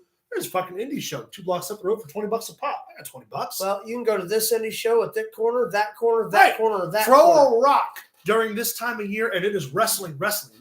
Every single fucking major sports outlet, every single major news outlet, satellite radio outlet that covers radio, celebrities, everybody is in wrestling mode this weekend, just as we are. And what a great fucking weekend it's been. FTR and the Briscoes, Stone Cold Steve Austin, fucking the reuniting of the Bullet Club, Minoru Suzuki, Cody Rhodes. You can name any show and something fucking crazy and cool happened on it. Woo! You feel better? I do, goddammit. Well, I am so excited. Means then, all right, we're going to get into this real quick. We, as a point show, not as the points while you're talking, in, I'm going to check on my relish, but let the people know. Not the ones that were taken during the house and the house bet. We're talking about the contest here. We are all tied at 4. Yep. Keep betting until I get back my points. Now that we're tied at 4, Tanya's ready for Johnny Knoxville. Yes, totally ready for Johnny Knoxville. Yep. Him and Sami Zayn's going to be one of the best matches of the night. Most entertaining matches of the night, not best matches. We all know Brock and Roman's going to kill it. We're tied at 4. So basically, we're going into last night didn't matter for a fuck for this contest. We're all on even playing ground, and I think we all went some really interesting picks for night 2. The ending of this is going to be down to just a match or 2 to see who takes the win for WrestleMania this year. What I love about WrestleMania is while this is a celebration of the entire year of professional wrestling, WWE builds the night after Mania to Mania. All storylines will be ended, the ones that need an ending or the ones that are just starting at WrestleMania. It's the beginning of the year and the end of the year. Tomorrow night, after WrestleMania is all said and done, we build for 364 more days. That's 364 more days of a wrestling community and wrestling scene right now that is on top of its game right now. There are big stars in every company in the United States that people want to see. You've got your CM Punks. You've got your Stone Cold coming out of nowhere. You've got your Cody Rhodes on Raw. You've got your Roman Reigns and shit on SmackDown. There is not a company on TV right now. Talking about FTR and the Bucks on Wednesday. That doesn't have some huge name. And we have, after tonight, 364 more days to build towards next year's WrestleMania. You damn Skippy, baby. And everything's getting interesting right now. Imagine with Ring of Honor in full swing this time next year. Oh, man. Yeah, Ring of Honor coming back to TV this year alone is going to add another major player into women's the wrestling game. promotion that has been CBS debuts next year. Or this year. No, they debut this year. Yeah. So by this time next year, we'll have the WWE, AEW, Ring of Honor back in the game, Impact, and WOW, all on American television. That isn't including the Japanese broadcast. Access is bringing back NJPW. I The mean, Lucha yeah, Wrestling. AAA, AJPW, NJPW, ICW in the UK. They're talking about their investors right now talking about bringing back World of Sports, Well, and then you got to look at the fact you also get to look at the indies and a Fight Underground, GCW, BLP, AFU Hardcore, JCW, it gets Jersey bigger. Pro. Wrestling is back. It's alive, and this weekend it I fucking mean, Chaos shows it. Pro. The best thing about that is now for the next 364 days, we get to watch the guys on the indies sign big money contracts. Yeah, buddy, fill those And spots. we get to build more new stars. The outlook for professional wrestling this year is the best that it's ever been because It's finally never been bigger. in the world, we're getting some form of normalcy through the COVID-19 pandemic. It's unfortunate for the stuff that's going on overseas, but we can't control that. No, we can't. No one can. The COVID thing is starting to be relaxed everywhere. We're starting to get We're back hoping to it's behind us. sports and movie theaters and parks and cookouts and get-togethers. It's all going to be big because now with wrestling, people want to go to these live shows. Mm-hmm. We sat at home and we watched you wrestle in front of nobody for an entire year. And now, oh my God, they're coming 20 miles away and they're only $35 a ticket. Of course you're going to go. Why wouldn't you? Even at the lower level, guys who could never afford to go to the WWE shows, just because let's be fair. If one person wants to go to a WWE show, including ticket, gas, food, you're spending maybe minimum $100. Minimum. Fuck. Tell me I can go catch live wrestling 20 minutes that way for $20. All told, the food, WWE gas, everything. tickets are only $35 to live shows. Yeah. Just for not like front row or anything like that, but the buildings that they do, like the Show Me Center or the here in Carbondale at the SIU Arena. Yeah. Any seat in that place is a good seat. Mm-hmm. The cheap seats are better seats. Actually. Oh, yeah. If you are in this area, you do go to the Show Me Center. Tip that I figured out through experience: go late and try to get your tickets at the door before the show. You can get really, really good tickets for really, really low prices. When SmackDown came to SIU back in 2005, when we went, you were supposed to go with us, but you were sick. Yeah. We got 3 tickets for SmackDown. We bought them the day of the show, and we got aisle seats, not in the front row, but in the front row of the aisle. So we literally sat directly straight up the aisle, direct view of the ramp. Perfect fucking place to watch. Tickets then only cost us what? They were like $45 a ticket, maybe $35. Well, here's the deal. 35, I think. Yeah, but we're talking 2005. Me and my wife got married just a few years ago. There, got tickets at the door, $60, and I was front row center. When me and my wife got tickets to SmackDown just a few years ago for our honeymoon, we went day of that morning to buy the tickets, and we said, "Give us the best that you have for the cheapest." And we were on the floor. Yeah, we were in the corner on the floor for $20 a pop. Yeah, that's what I did. I wasn't going to go to the show and decided I'm going to go. You know what those tickets are, don't you? What you have available, and they said, "Well, these were just released to us." That's the thing. That's the big thing about it. Yeah. People who have season tickets have until such and such time to before one of those to report it. Otherwise, day of the thing, they game. open up those seats, and that's when you get your good seats. We'd be remiss to not talk about, obviously, WrestleMania, the arena they're in holds up to 100,000 people. Barring the set and everything, they sold 65,000 tickets sold. The work number is 77, but we're counting so here's a weird thing. The venue reported more tickets sold. Yeah. But the venue also has to include season tickets, blah, blah, blah. If you watched last night, there were empty seats, but still 65,000 fucking people deprived of live wrestling for 2 years. Me and Maximus back in August went and seen the Foo Fighters in St. Louis. Yeah, we did. And there was 19,000? 19,500 people. That's just 19,000, and it was a sea of people. It was insane. It was crazy. I said it last night when we were watching. I was like, man, when I was wrestling, I don't know if I could perform in front of that many people. So I'll tell you this. Not be nervous as could possibly be. So I do, as we've talked about before, outside of wrestling, I'm also a live actor. I work in front of live crowds. The biggest crowd we ever worked in front of was when we did Beauty and the Beast. We sold, I think, 1,200 tickets for one show. They opened up the balcony. And the thing is man, when you're working and you're into it, you don't really notice. For us, it's always, and people will tell you all the time that I'm the worst person about this because I'm the first person to go out for the meet and greet, but I'm the first person to leave the meet and greet. So you didn't notice the faces I was making during Jekyll and Hyde? No, fucking no, you were there.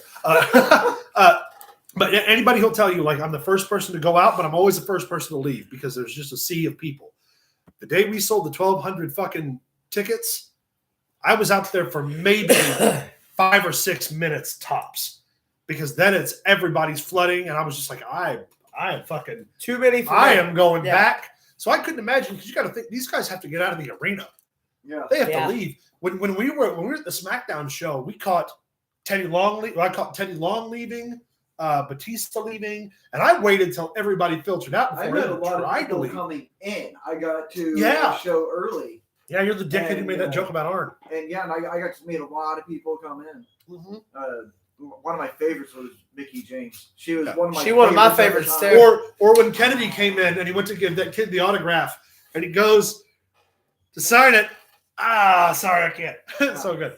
Anyway, all that shit aside, live wrestling's great. Hold on, quick question: will they ever, whatever they have in attendance tonight, what's they had last night? What's the total for the whole weekend? So, when you consider that a lot of those tickets were 2 for 1, and had lean-in tickets for SmackDown, but there probably will be day one fillers. You're looking at maybe 70,000, 75. Could be. So we're looking at 150,000. You're looking at roughly 130, 140. But still, 10,000 person difference at 130,000 people fucking crowd ain't that much of a fucking difference. No. That's like I have $10 and now I only have $9. They will combine the number, and that will be the total of WrestleMania. So, WrestleMania Night 2 is upon us. Yes. We're not going to go over the card again. You guys know the matches: AJ Styles, Edge, Knoxville, Sami Zayn, all the good shit. Yes. There's going to be a lot of high-profile stuff all thrown into one 4-hour broadcast. Yes. So we're going to do the Night 2 recap next week. Yes. Live here. Pro Wrestling Throwdown. We'll also cover how many points is available though. Let's let them know how many points. Let's take a look. So we are tied. The three of us now. The house totals way. This is the fucked up thing. I don't know if you told them, but I'm going to recap. No, not all of it. No. So the contest that we have only includes our points, the three of us. But we had like 7 people in the pool, and everybody who isn't in the pool has more points than we have. Yeah, which sucks. But so let's look right now. Maybe if they beat us, they should pick our punishment. No. Absolutely not. Don't give them that kind of power. Yeah, no. Probably. Let me look at this real quick. So, Edge and AJ Styles is tonight. Yes. So that you're not on that one, so I'm just going to make a tally over here. That's 1 point available between either myself or Max or you. Roman and Brock we're agreed on. We've got a point available in the women's tag match. That's 2. We have a point of difference in the Pat McAfee Austin Theory match. That's 3. Now, mind you, some of us have chosen the same things in these matches. So this is just like what's available if they win versus if someone else wins. That's 3 there. Sami Zayn and Knoxville, there's a point available there. There is a point available in the RK Bro tag match. While you're looking over that, we do have a guest in the house.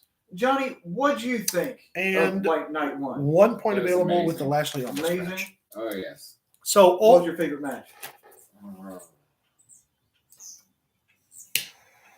Quick, we're running down on time. No, it had to be the Stone Cold. Of course. And here's the thing. I only chose Kevin Owens because in my wrestling head, it's like Austin's not going to come out and beat. As a wrestling fan, yes, obviously I wanted Stone Cold to win. I don't mind taking the L on that point because we're tied anyway, so it doesn't matter.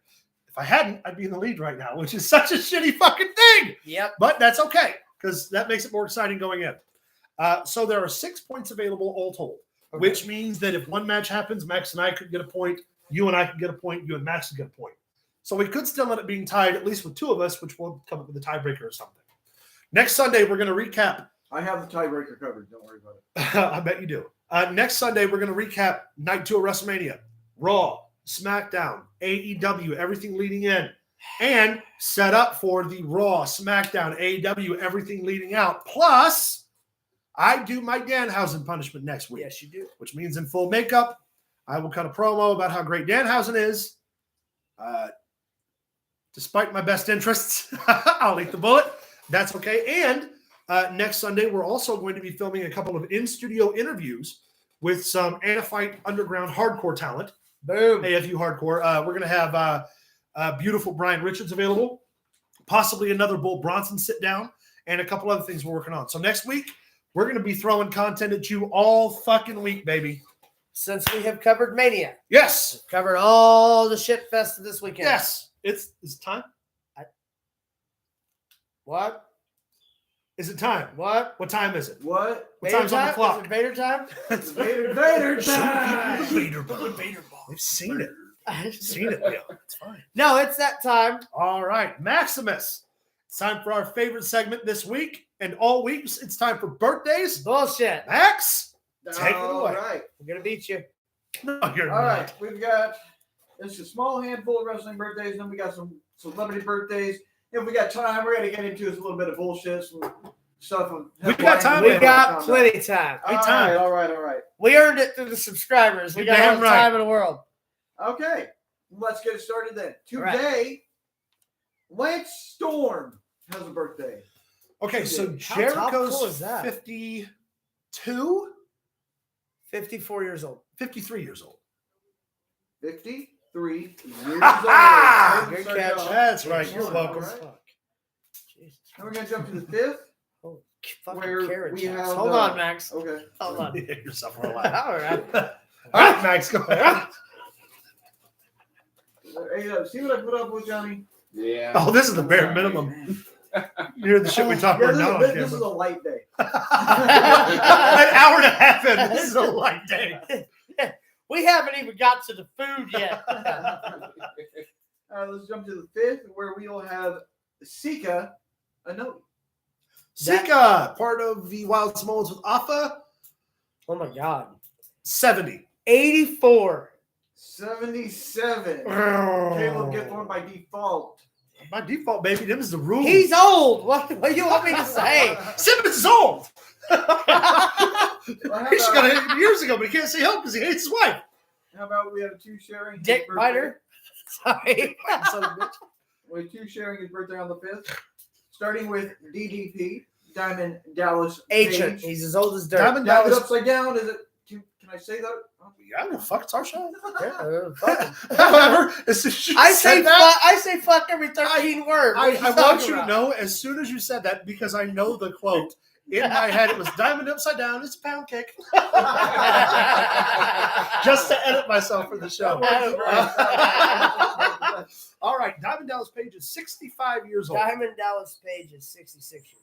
He will be 66 years old. Oh, will be. Damn. Good point. Yeah. And also sharing that birthday is just won a great match last night, Charlotte Flair. Charlotte Flair is 36 years old. She is 37 years old. She will be 36 years old. Ha! Happy birthday. Wait, I And knew she was close. what a birthday present that Yeah, was. goddamn right. Yeah, it was. What a Andrade's match. a lucky man. All right, let's go to Didn't on even the cover the nip 6th. slip. On the No, we 6th, didn't, but we did at the same time. On the 6th, we remember the great Peter Maivia. Hi, Hi, Chief. Chief. 1937, 1982. We'll talk about the bloodline. That's the top. The For those of tippity you top. unaware, High Chief Oh. Peter Maivia is the grandfather of The Rock, one of the members of the Inouye family. Technically an honorary member of the Yes. Inouye family, but is a Yes. member of the Samoan dynasty. Yes. And the father-in-law of one Rocky Johnson, yes. who is the father of The Rock. You're welcome, America. Move Watch on Young to- Rock on NBC, not a sponsor. On the 7th, we had two birthdays. David Otunga. Oh, okay. David Otunga is 44 years old.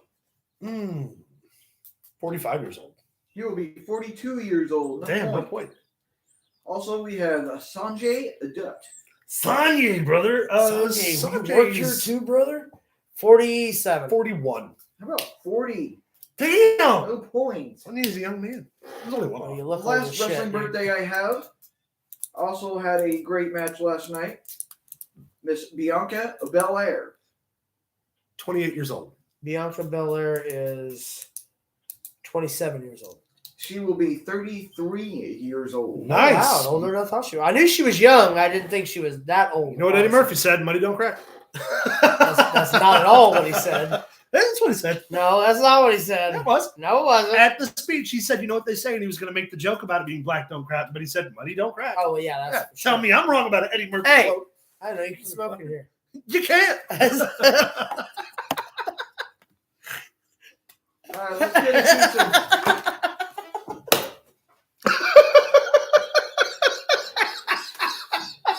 Don't smoke. It's bad for you, even though it was an awesome moment right then. Well done. Speaking of Eddie Murphy, Black don't crack.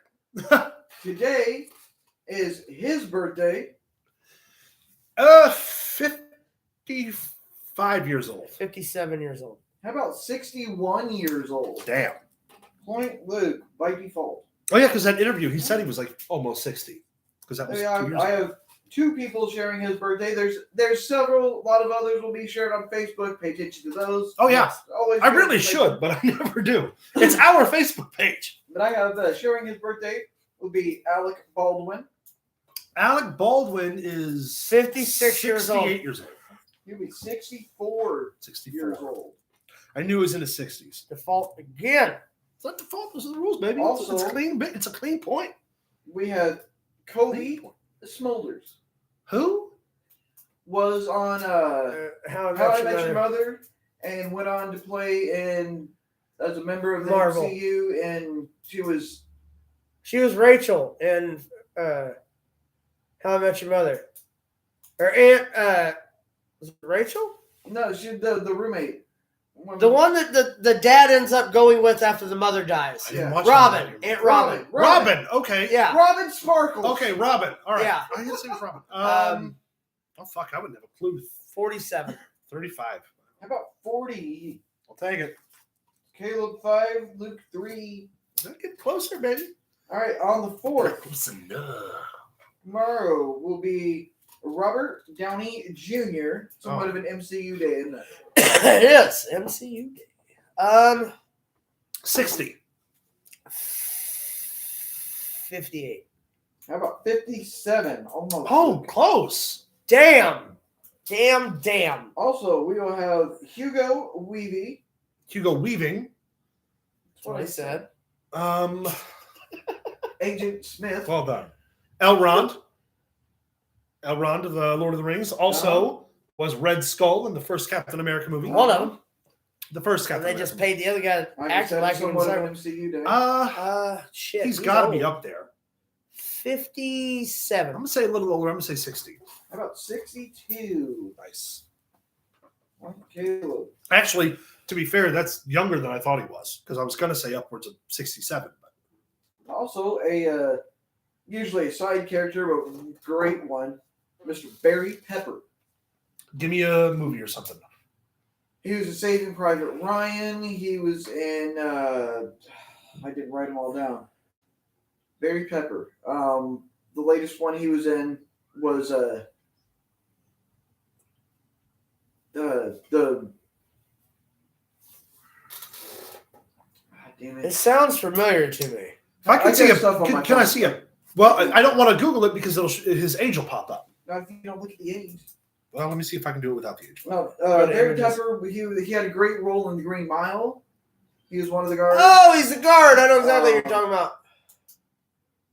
The dude on the roof that was an asshole. He makes the deal with to a Shawshank. That's He's in Shawshank. Shank.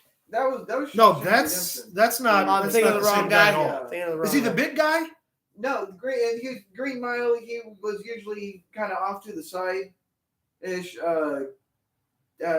Blonde haired, I believe. In The that. tall guy. Okay, Yeah, the tall the guy. big guy. The Yeah. guy that Yeah. the guy Plays who, a baseball player in a movie. the too, guy who I beats think. up I believe Percy. so.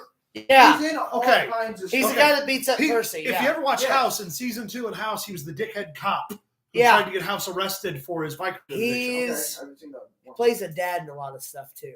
Yeah. He's Baseball really- player. So he's got to be in his 60s at least. 63. 62. How about 52?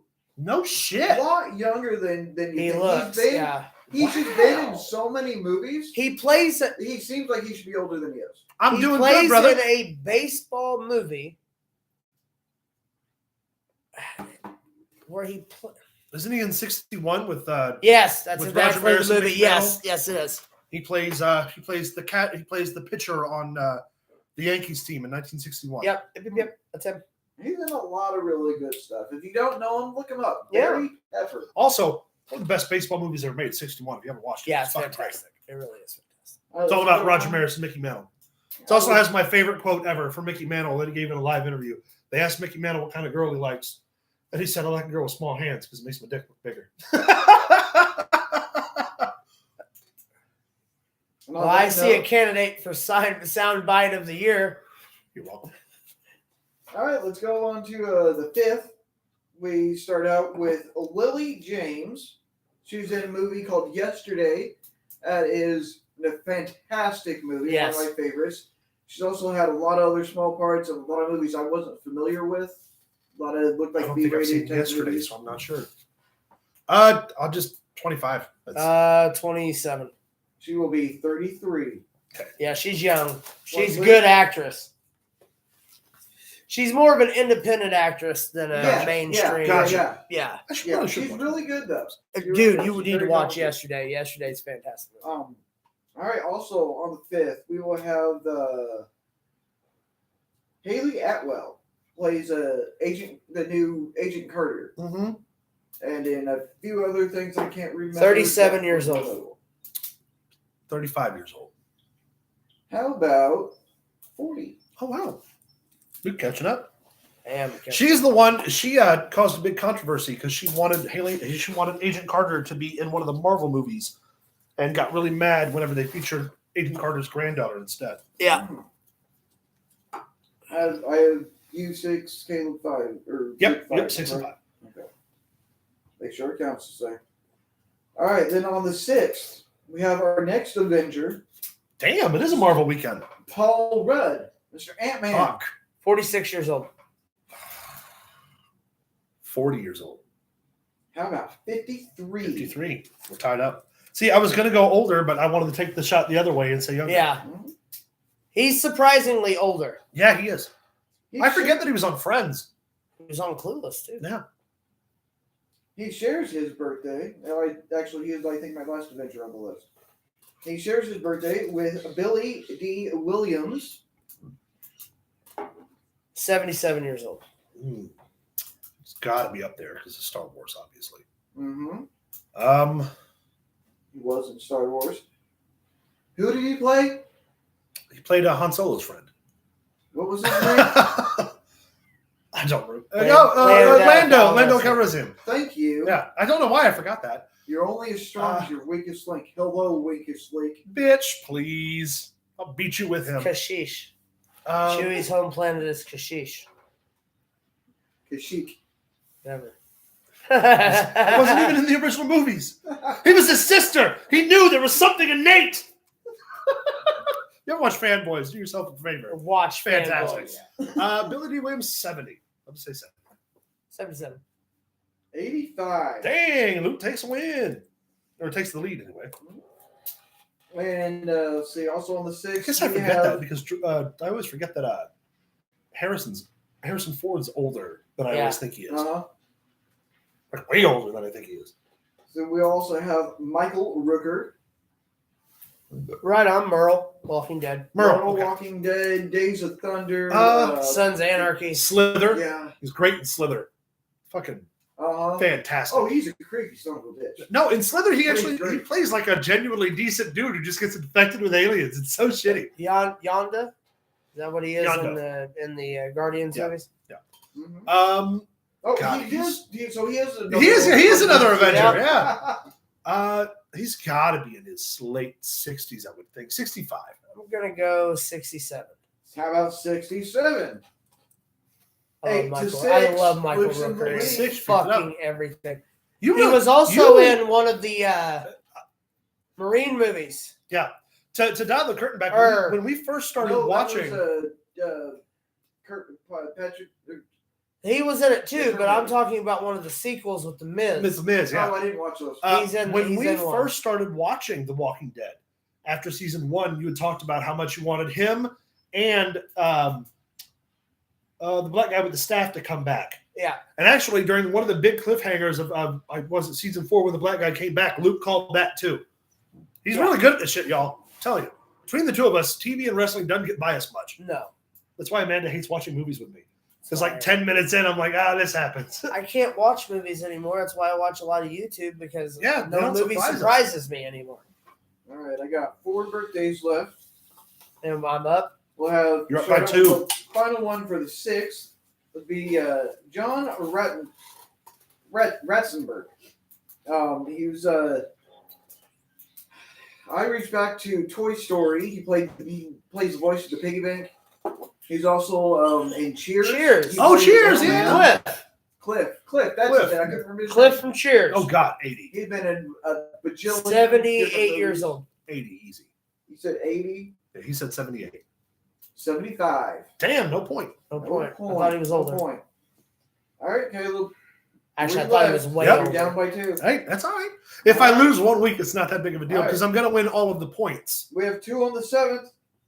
One is Russell Crowe. Fuck, I should know this because I'm the biggest Used to be Russell the Crowe. fan. Gladiator. He 65. can't fit into that outfit anymore. 65. He's a little younger than 65. I'll say 60. How about 58? Damn it, I was Oh, going to say boy. 55. Fuck. All right, Caleb, you got Just only going to coast two. into that screen Right. right here. also on the 7th, Jackie Chan. 73. 74 years old. 68. Damn it! No point. Damn it, Oh. doesn't matter now what I do. All right, our final one, Yep. just for shits and giggles then. Dennis Quaid is here. Dennis Quaid. Good looking Dennis Quaid. Good is looking here. Quaid. Yeah, he's in Frequency. he's in Yellowstone. Frequency as well. He's the rookie. Yeah, He's Yellowstone. in fucking everything. Great. He's got to be in the 60s. 68 years old. 66. How about 68 years 68. old? Nice. Go Luke takes ahead, a run fucking away wide with it. margin win this week. 9 to Very nice. 9 to Well 6. done, sir. Thanks, sir. Welcome, sir. There It's you a go. dollar. That's my dollar that gives you good luck. Wish it All right. gave me some luck. Do we have time for bullshit or We got Sure. time for whatever. What do you guys Give want us to do? some It's bullshit. WrestleMania weekend, baby. They'll sit. They'll wait. If All they right. don't, fuck All right. Well, then I'm not let's kidding. I see. love you. Please stay. Please hit the like button. In the spirit of the Andre the Giant Memorial Battle Royal, think about tall people Okay? Okay. like Andre the Giant. Sure. You're going to let the world's tallest person? Yeah. How tall do you think? 8'2". Was? 8'4". Where'd it go? 8 foot, 2.5 inches. I knew that one. He is from, I want to say Malaysia, but I'm pretty sure he's either from a Middle Eastern country or Asian country, and that's why his height was so spectacular. And he was born in the 1940s, I think. Could be wrong about that. Believe you're wrong.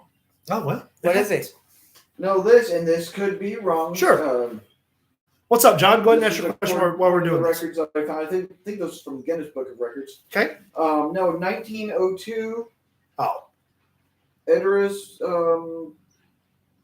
Willow Bunch Giant, Canadian professional talent, pro wrestler. no shit. Tallest dude in the world was a pro wrestler. Man, as well as the world's tallest wrestler in history. Okay, may not be the world's tallest person, tallest wrestler. Oh, okay. That's fine. I knew it was 8'2", whatever it was.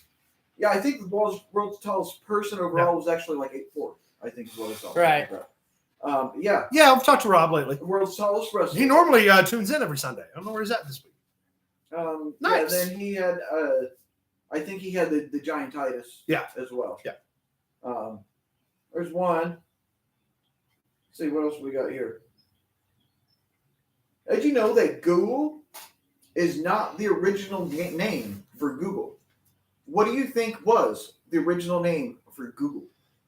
I don't know. I don't either. Take a wild guess. Come on. Search. something involving the amalgamation of information. You would think so, right? That's what I would. Yeah, that's what I just said it. No, it was back rub. I feel like if I type back rub into my Google history, something else is going to pop up. Right?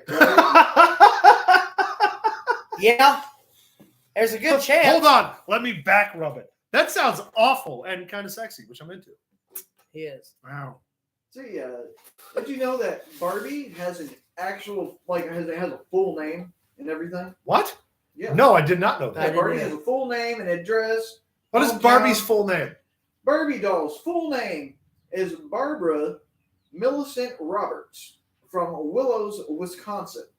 Her birthday is March 9th, 1959, when she was first displayed at New York Toy Fair. Wow. That's actually a really interesting This bit of kind of information. I never interesting knew Barbie thing, had a yeah. full I name. didn't either. Let's see. Also, we have. Well, hold on. Okay. If Barbie has a full name, that means Ken has to have a full name too. Maybe we'll look that up for next week. Good. I'm going to hold you to that. I want to know Ken's full name. Okay. If it's Ken Smith, I'm going to be pissed. Me too. It's Ken Kennedy. I wish. Oh, His name's Ken Smith, and he's from fucking Delaware. Davenport, Iowa. Davenport, Iowa. From Green Bay. Like Callahan Auto. Yeah, or Seth Rollins. He must. I bet you he grew up working at Callahan Auto. Probably. Looks like it. Anyway, let's see. Also, you know the Heinz ketchup bottle I do. has a 57 on it. Yes. Everybody always thinks that for 6-7 different kinds of ketchup, right? It's not. No, it's the 57th formula that Heinz went through to perfect ketchup. Wrong again. Really? No, there actually are not 57 varieties of Heinz ketchup, and never were, or the formula Right. thing. Company founder H.J. Heinz thought his product should have a number. Oh, He liked 57, that's fair. so he put the fifth number. That's all it is. He liked the number 57. Hey, well, I like Yes, the I know what Robert's big plan is, but I can't talk about it publicly. as far as I'm concerned, 57 is a good number. Oh, yeah? Solid. No, what I found this one that I did say the tallest man ever recorded was 8 foot 11 inches. So that's the tallest person. Yes. Okay. Um, Where's he from? where he was American giant Robert Oh, he's an American. Wadlow. That's the guy that they have the picture. 1918 to 1940. They have a Oh, wow. picture of him standing on the ground, reaching into the top balcony, holding a woman's hand. Only 32. It's He a shame. also had the enlarged pituitary gland. Yeah, the giant Giantitis, disease. basically. Yeah. I had that once. That's elephantitis. Here's a fun one. We all like bouncy houses, right? Yeah, You've been Kind in a of. lot of- We've been in a lot of bouncy houses. I like watching Right? kids bounce in There's some bouncy big houses. I think it's funny. First of all, I wouldn't say that. What's the biggest bouncy house you've Not ever been from a car, from across the street. What's wrong with Again, still not okay. in?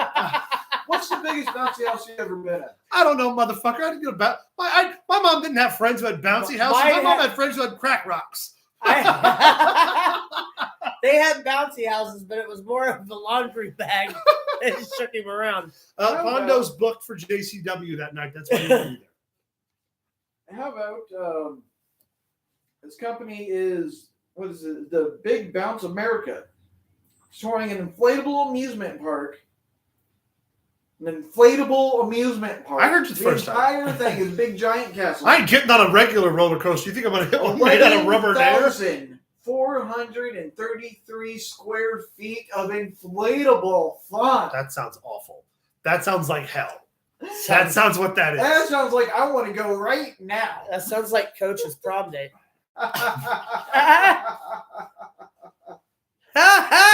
Sorry. All right, Caleb, this one's for you because I know how much you love to. There are rumors that I might be coming out of retirement. You're welcome. I know how much you love rolling down the street, smoking on gin, sipping on gin and juice. I do, in fact, roll down the street sipping on gin and He's a juice. Gin and juice guy. Yeah, you know me. Just drinking gin and juice all the time. It'll be like, oh shit, here he Oh, here goes. it goes. Ben's Oh, got some gin and juice. They've created. There's a record, a world record, for the world's largest paradise cocktail, aka Gin and gin juice. and juice. First big? off, hold How on. big? 33 gallons. Hold on. First off, why the fuck is that what they call a gin and juice? A tropical what? Paradise. A tropical Paradise. No, just a cocktail. paradise. Paradise cocktail. Yeah. Why the fuck would a gin and juice be a paradise cocktail when it was originated in Los Angeles? I don't know. Probably because of the juice that they used to mix it was pineapple juice. Instead of orange juice? Yeah. That makes sense. That would be what I would think. Or mango juice. Were they smoking on that endo, though? Sipping on gin and juice? Because that's Way the important back. question. I don't know. With my mind on Caleb's money and his money on my mind. You ain't the only one. Everybody getting married and getting divorced. It's great. Well, how big do you think they made this drink? 33 gallons. 39 gallons. 39 gallons. How about? It's gonna And this be was put 10,000 together gallons. and partially I win by, again by the rule. several people hold this record. one of them is the guy that actually put the record together for Okay. Snoop Dogg. No, this drink, and it has a picture of, I think that's Snoop Dogg there. Okay. In the picture, 145.2 gallons. Oh wait, that's just the gin. Motherfucker, I likes to drink, but there's a limit. There's drinking and Oh, there's no. drinking. No, There's a that's- difference. Yeah, 145 gallon point or 45.2 gallons of gin, apricot brandy, and orange juice. Oh, wow.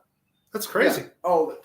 This thing, I'll let you guys see that. Holy shit. It is about 7 foot tall glass. We can make more than that. If we get up to 250 subscribers Motherfucker, I ain't paying for that. by October, I will drink a tall gin and juice. Yeah, just Right one here. tall gin And and the juice. fucked up part about that is I'm allergic to gin. We need It's to- all for the buy rate, baby.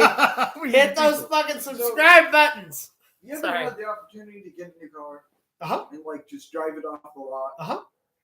1 Yeah. hour until kickoff night 2. Nice. Thank you, Yanni. You guys keep going. I got to stir that rush. All right. So you get ready to pull Don't out the sign up lot, for and you my got your new car, right? And what's one of the first things you think about? Have a new car? Hope I don't wreck you're it. pulling out a lot. Yeah, I hope I don't wreck it. Oh, yeah. You Please just tell got the this story new about thing, I wrecking a hope I brand don't new wreck it, car. right? There's this guy. I didn't put down where this is. I just gonna read this headline. Driver crashes $250,000 Ferrari after driving less than 2 miles. Wow. And this thing Wow. is completely destroyed. It looked like he rear-ended somebody, and the front is completely crumbled. No riddle turn, but I do believe that The Rock, there's a possibility he would show up. No to the riddle turns. Still too much money to make with RK Bro. That and when Montez Ford goes for the frog splash later, and Randy Orton catches him with an RKO, you all can thank me next week in the comments. That's right, I'm calling it. Yeah, I do have 2 more here. All right. I'll go with this one. I really like Caleb's comments on these, but they're good. I'll save it. First one: man in court for cutting a hole in neighbor's hedge so he could see the mountains. Okay, here's the deal. If it's good enough for Stone Cold to, what are you doing in South America? Working on my tan. Why'd you blow up that building? It was blocking the sun. That's the thing. If I bought a fucking property and I want to see the fucking mountains and your bushes are in the way, and I tell you to trim them motherfuckers and you don't do it, you damn skippy, I'm cutting a hole right in the middle. Matter of fact, I'm cutting 2 holes. So that way my buddies can look out the other one next to me as we watch. Wait, what are we talking about? This, whatever it is, I'm into it. Tell him the thing. Man in court for cutting a hole in neighbor's hedge so he could see the mountains. Fuck that guy's hedge. If I pay for a land view, I'm getting a land view. You're lucky I don't blow your fucking house up. That's what I'm saying. Let me recap that last one for you, Caleb. We're talking about driving out the shop of the Yeah, sure. dealership, No, right? tell me a story about wrecking a brand new car. Love to hear it. Driver crashes $250,000 Ferrari Oh, go fuck yourself. driving no less than 2 miles away. I had a buddy that we're at work, bought a brand new car, wrecked it driving off the lot. It happens. All right. We have one final one here. All right, let's get it. This kind of caught me off guard. I didn't even bother to read the story because the headline just sounds great. Mm-hmm. Alabama school donates missile launcher to Veterans Museum. Why would you give angry old folks weapons like that? Why did an Alabama school have a Missile to launcher? begin with? Yeah. Also, I missed the biggest part of that fucking headline. Okay, I can answer this for real. It was probably some sort of military family heirloom ranging from either World War II upwards of Vietnam that was donated to the school by like a familial investor to put into a charity piece or something that they could display. And then they decided to donate it to a local VFW or something like some veterans organization, and that's how they. Or they had it in storage was, for years because of that. So read the short thing they have here. People donate items, classroom teachers all the time. Alabama schools turning the theme, donating missile and tank-like carrier painted red, white, and blue to the Veterans Museum. Nice. I still don't know, but that even poses. Who donates a missile launcher to a school? To a school in the first place. A middle school. A guy who wanted to keep his tank.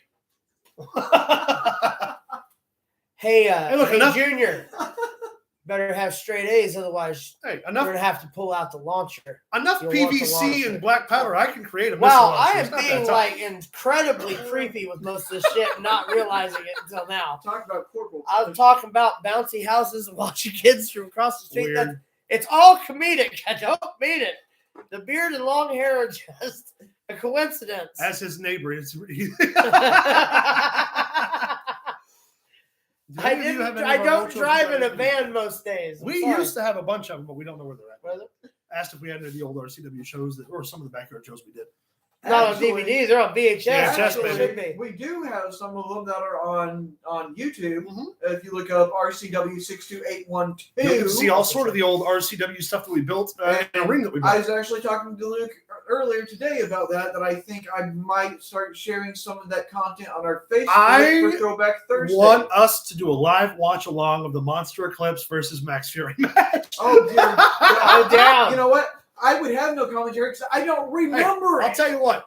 We hit 200 subscribers before SummerSlam, and we'll do a tandem stream of that match and a live watch along with our commentary on it. That's my contribution. Yeah, because we own the rights to those videos, so we can show that as we watch it. All right, guys. Well, thank you so much for tuning in today. Obviously, we've got a lot of work to get done. It's day 2. Day 2. So we got food cooking, we got wrestling to watch, we got content to soak in, so we got something to do next week. Once again, thank you guys. Follow us on Twitter at Pro Wrestling TD. Find us Hey, on he's Facebook. asking about a company that I killed 6 years ago. Your old company. You must be confused, sir. I believe I was the last TWA champion. TWA was my company Wasn't I the last that champ? I booked you for. I was the last champ there. Better Right? get your shit right. Yes, you For were. sure, I retired as champion. Yes, you did. All right, guys. Thank you so much. Once again, find us on Facebook at facebook.com/Pro Wrestling Throwdown. Send us a yes, we do. Send us an email at prowrestlingthrowdown@gmail.com. Find us on Twitter at Pro Wrestling TD. And as always, from us to you, have a great Mania weekend. Enjoy the rest of it. And Suck it. as always, Suck it.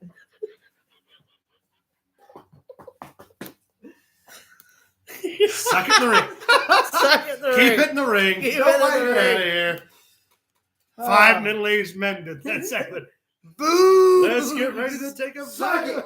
it. All right. Anyway, so WrestleMania Sunday, keep it in the ring. I said it for you, so you didn't have to say it. Let's do it right. Keep it So in the it's a Mania send-off from all of us to you. All right. Keep it in the ring. Suck it. Suck it. Suck it. Suck it. Suck it. Suck it. Put him out.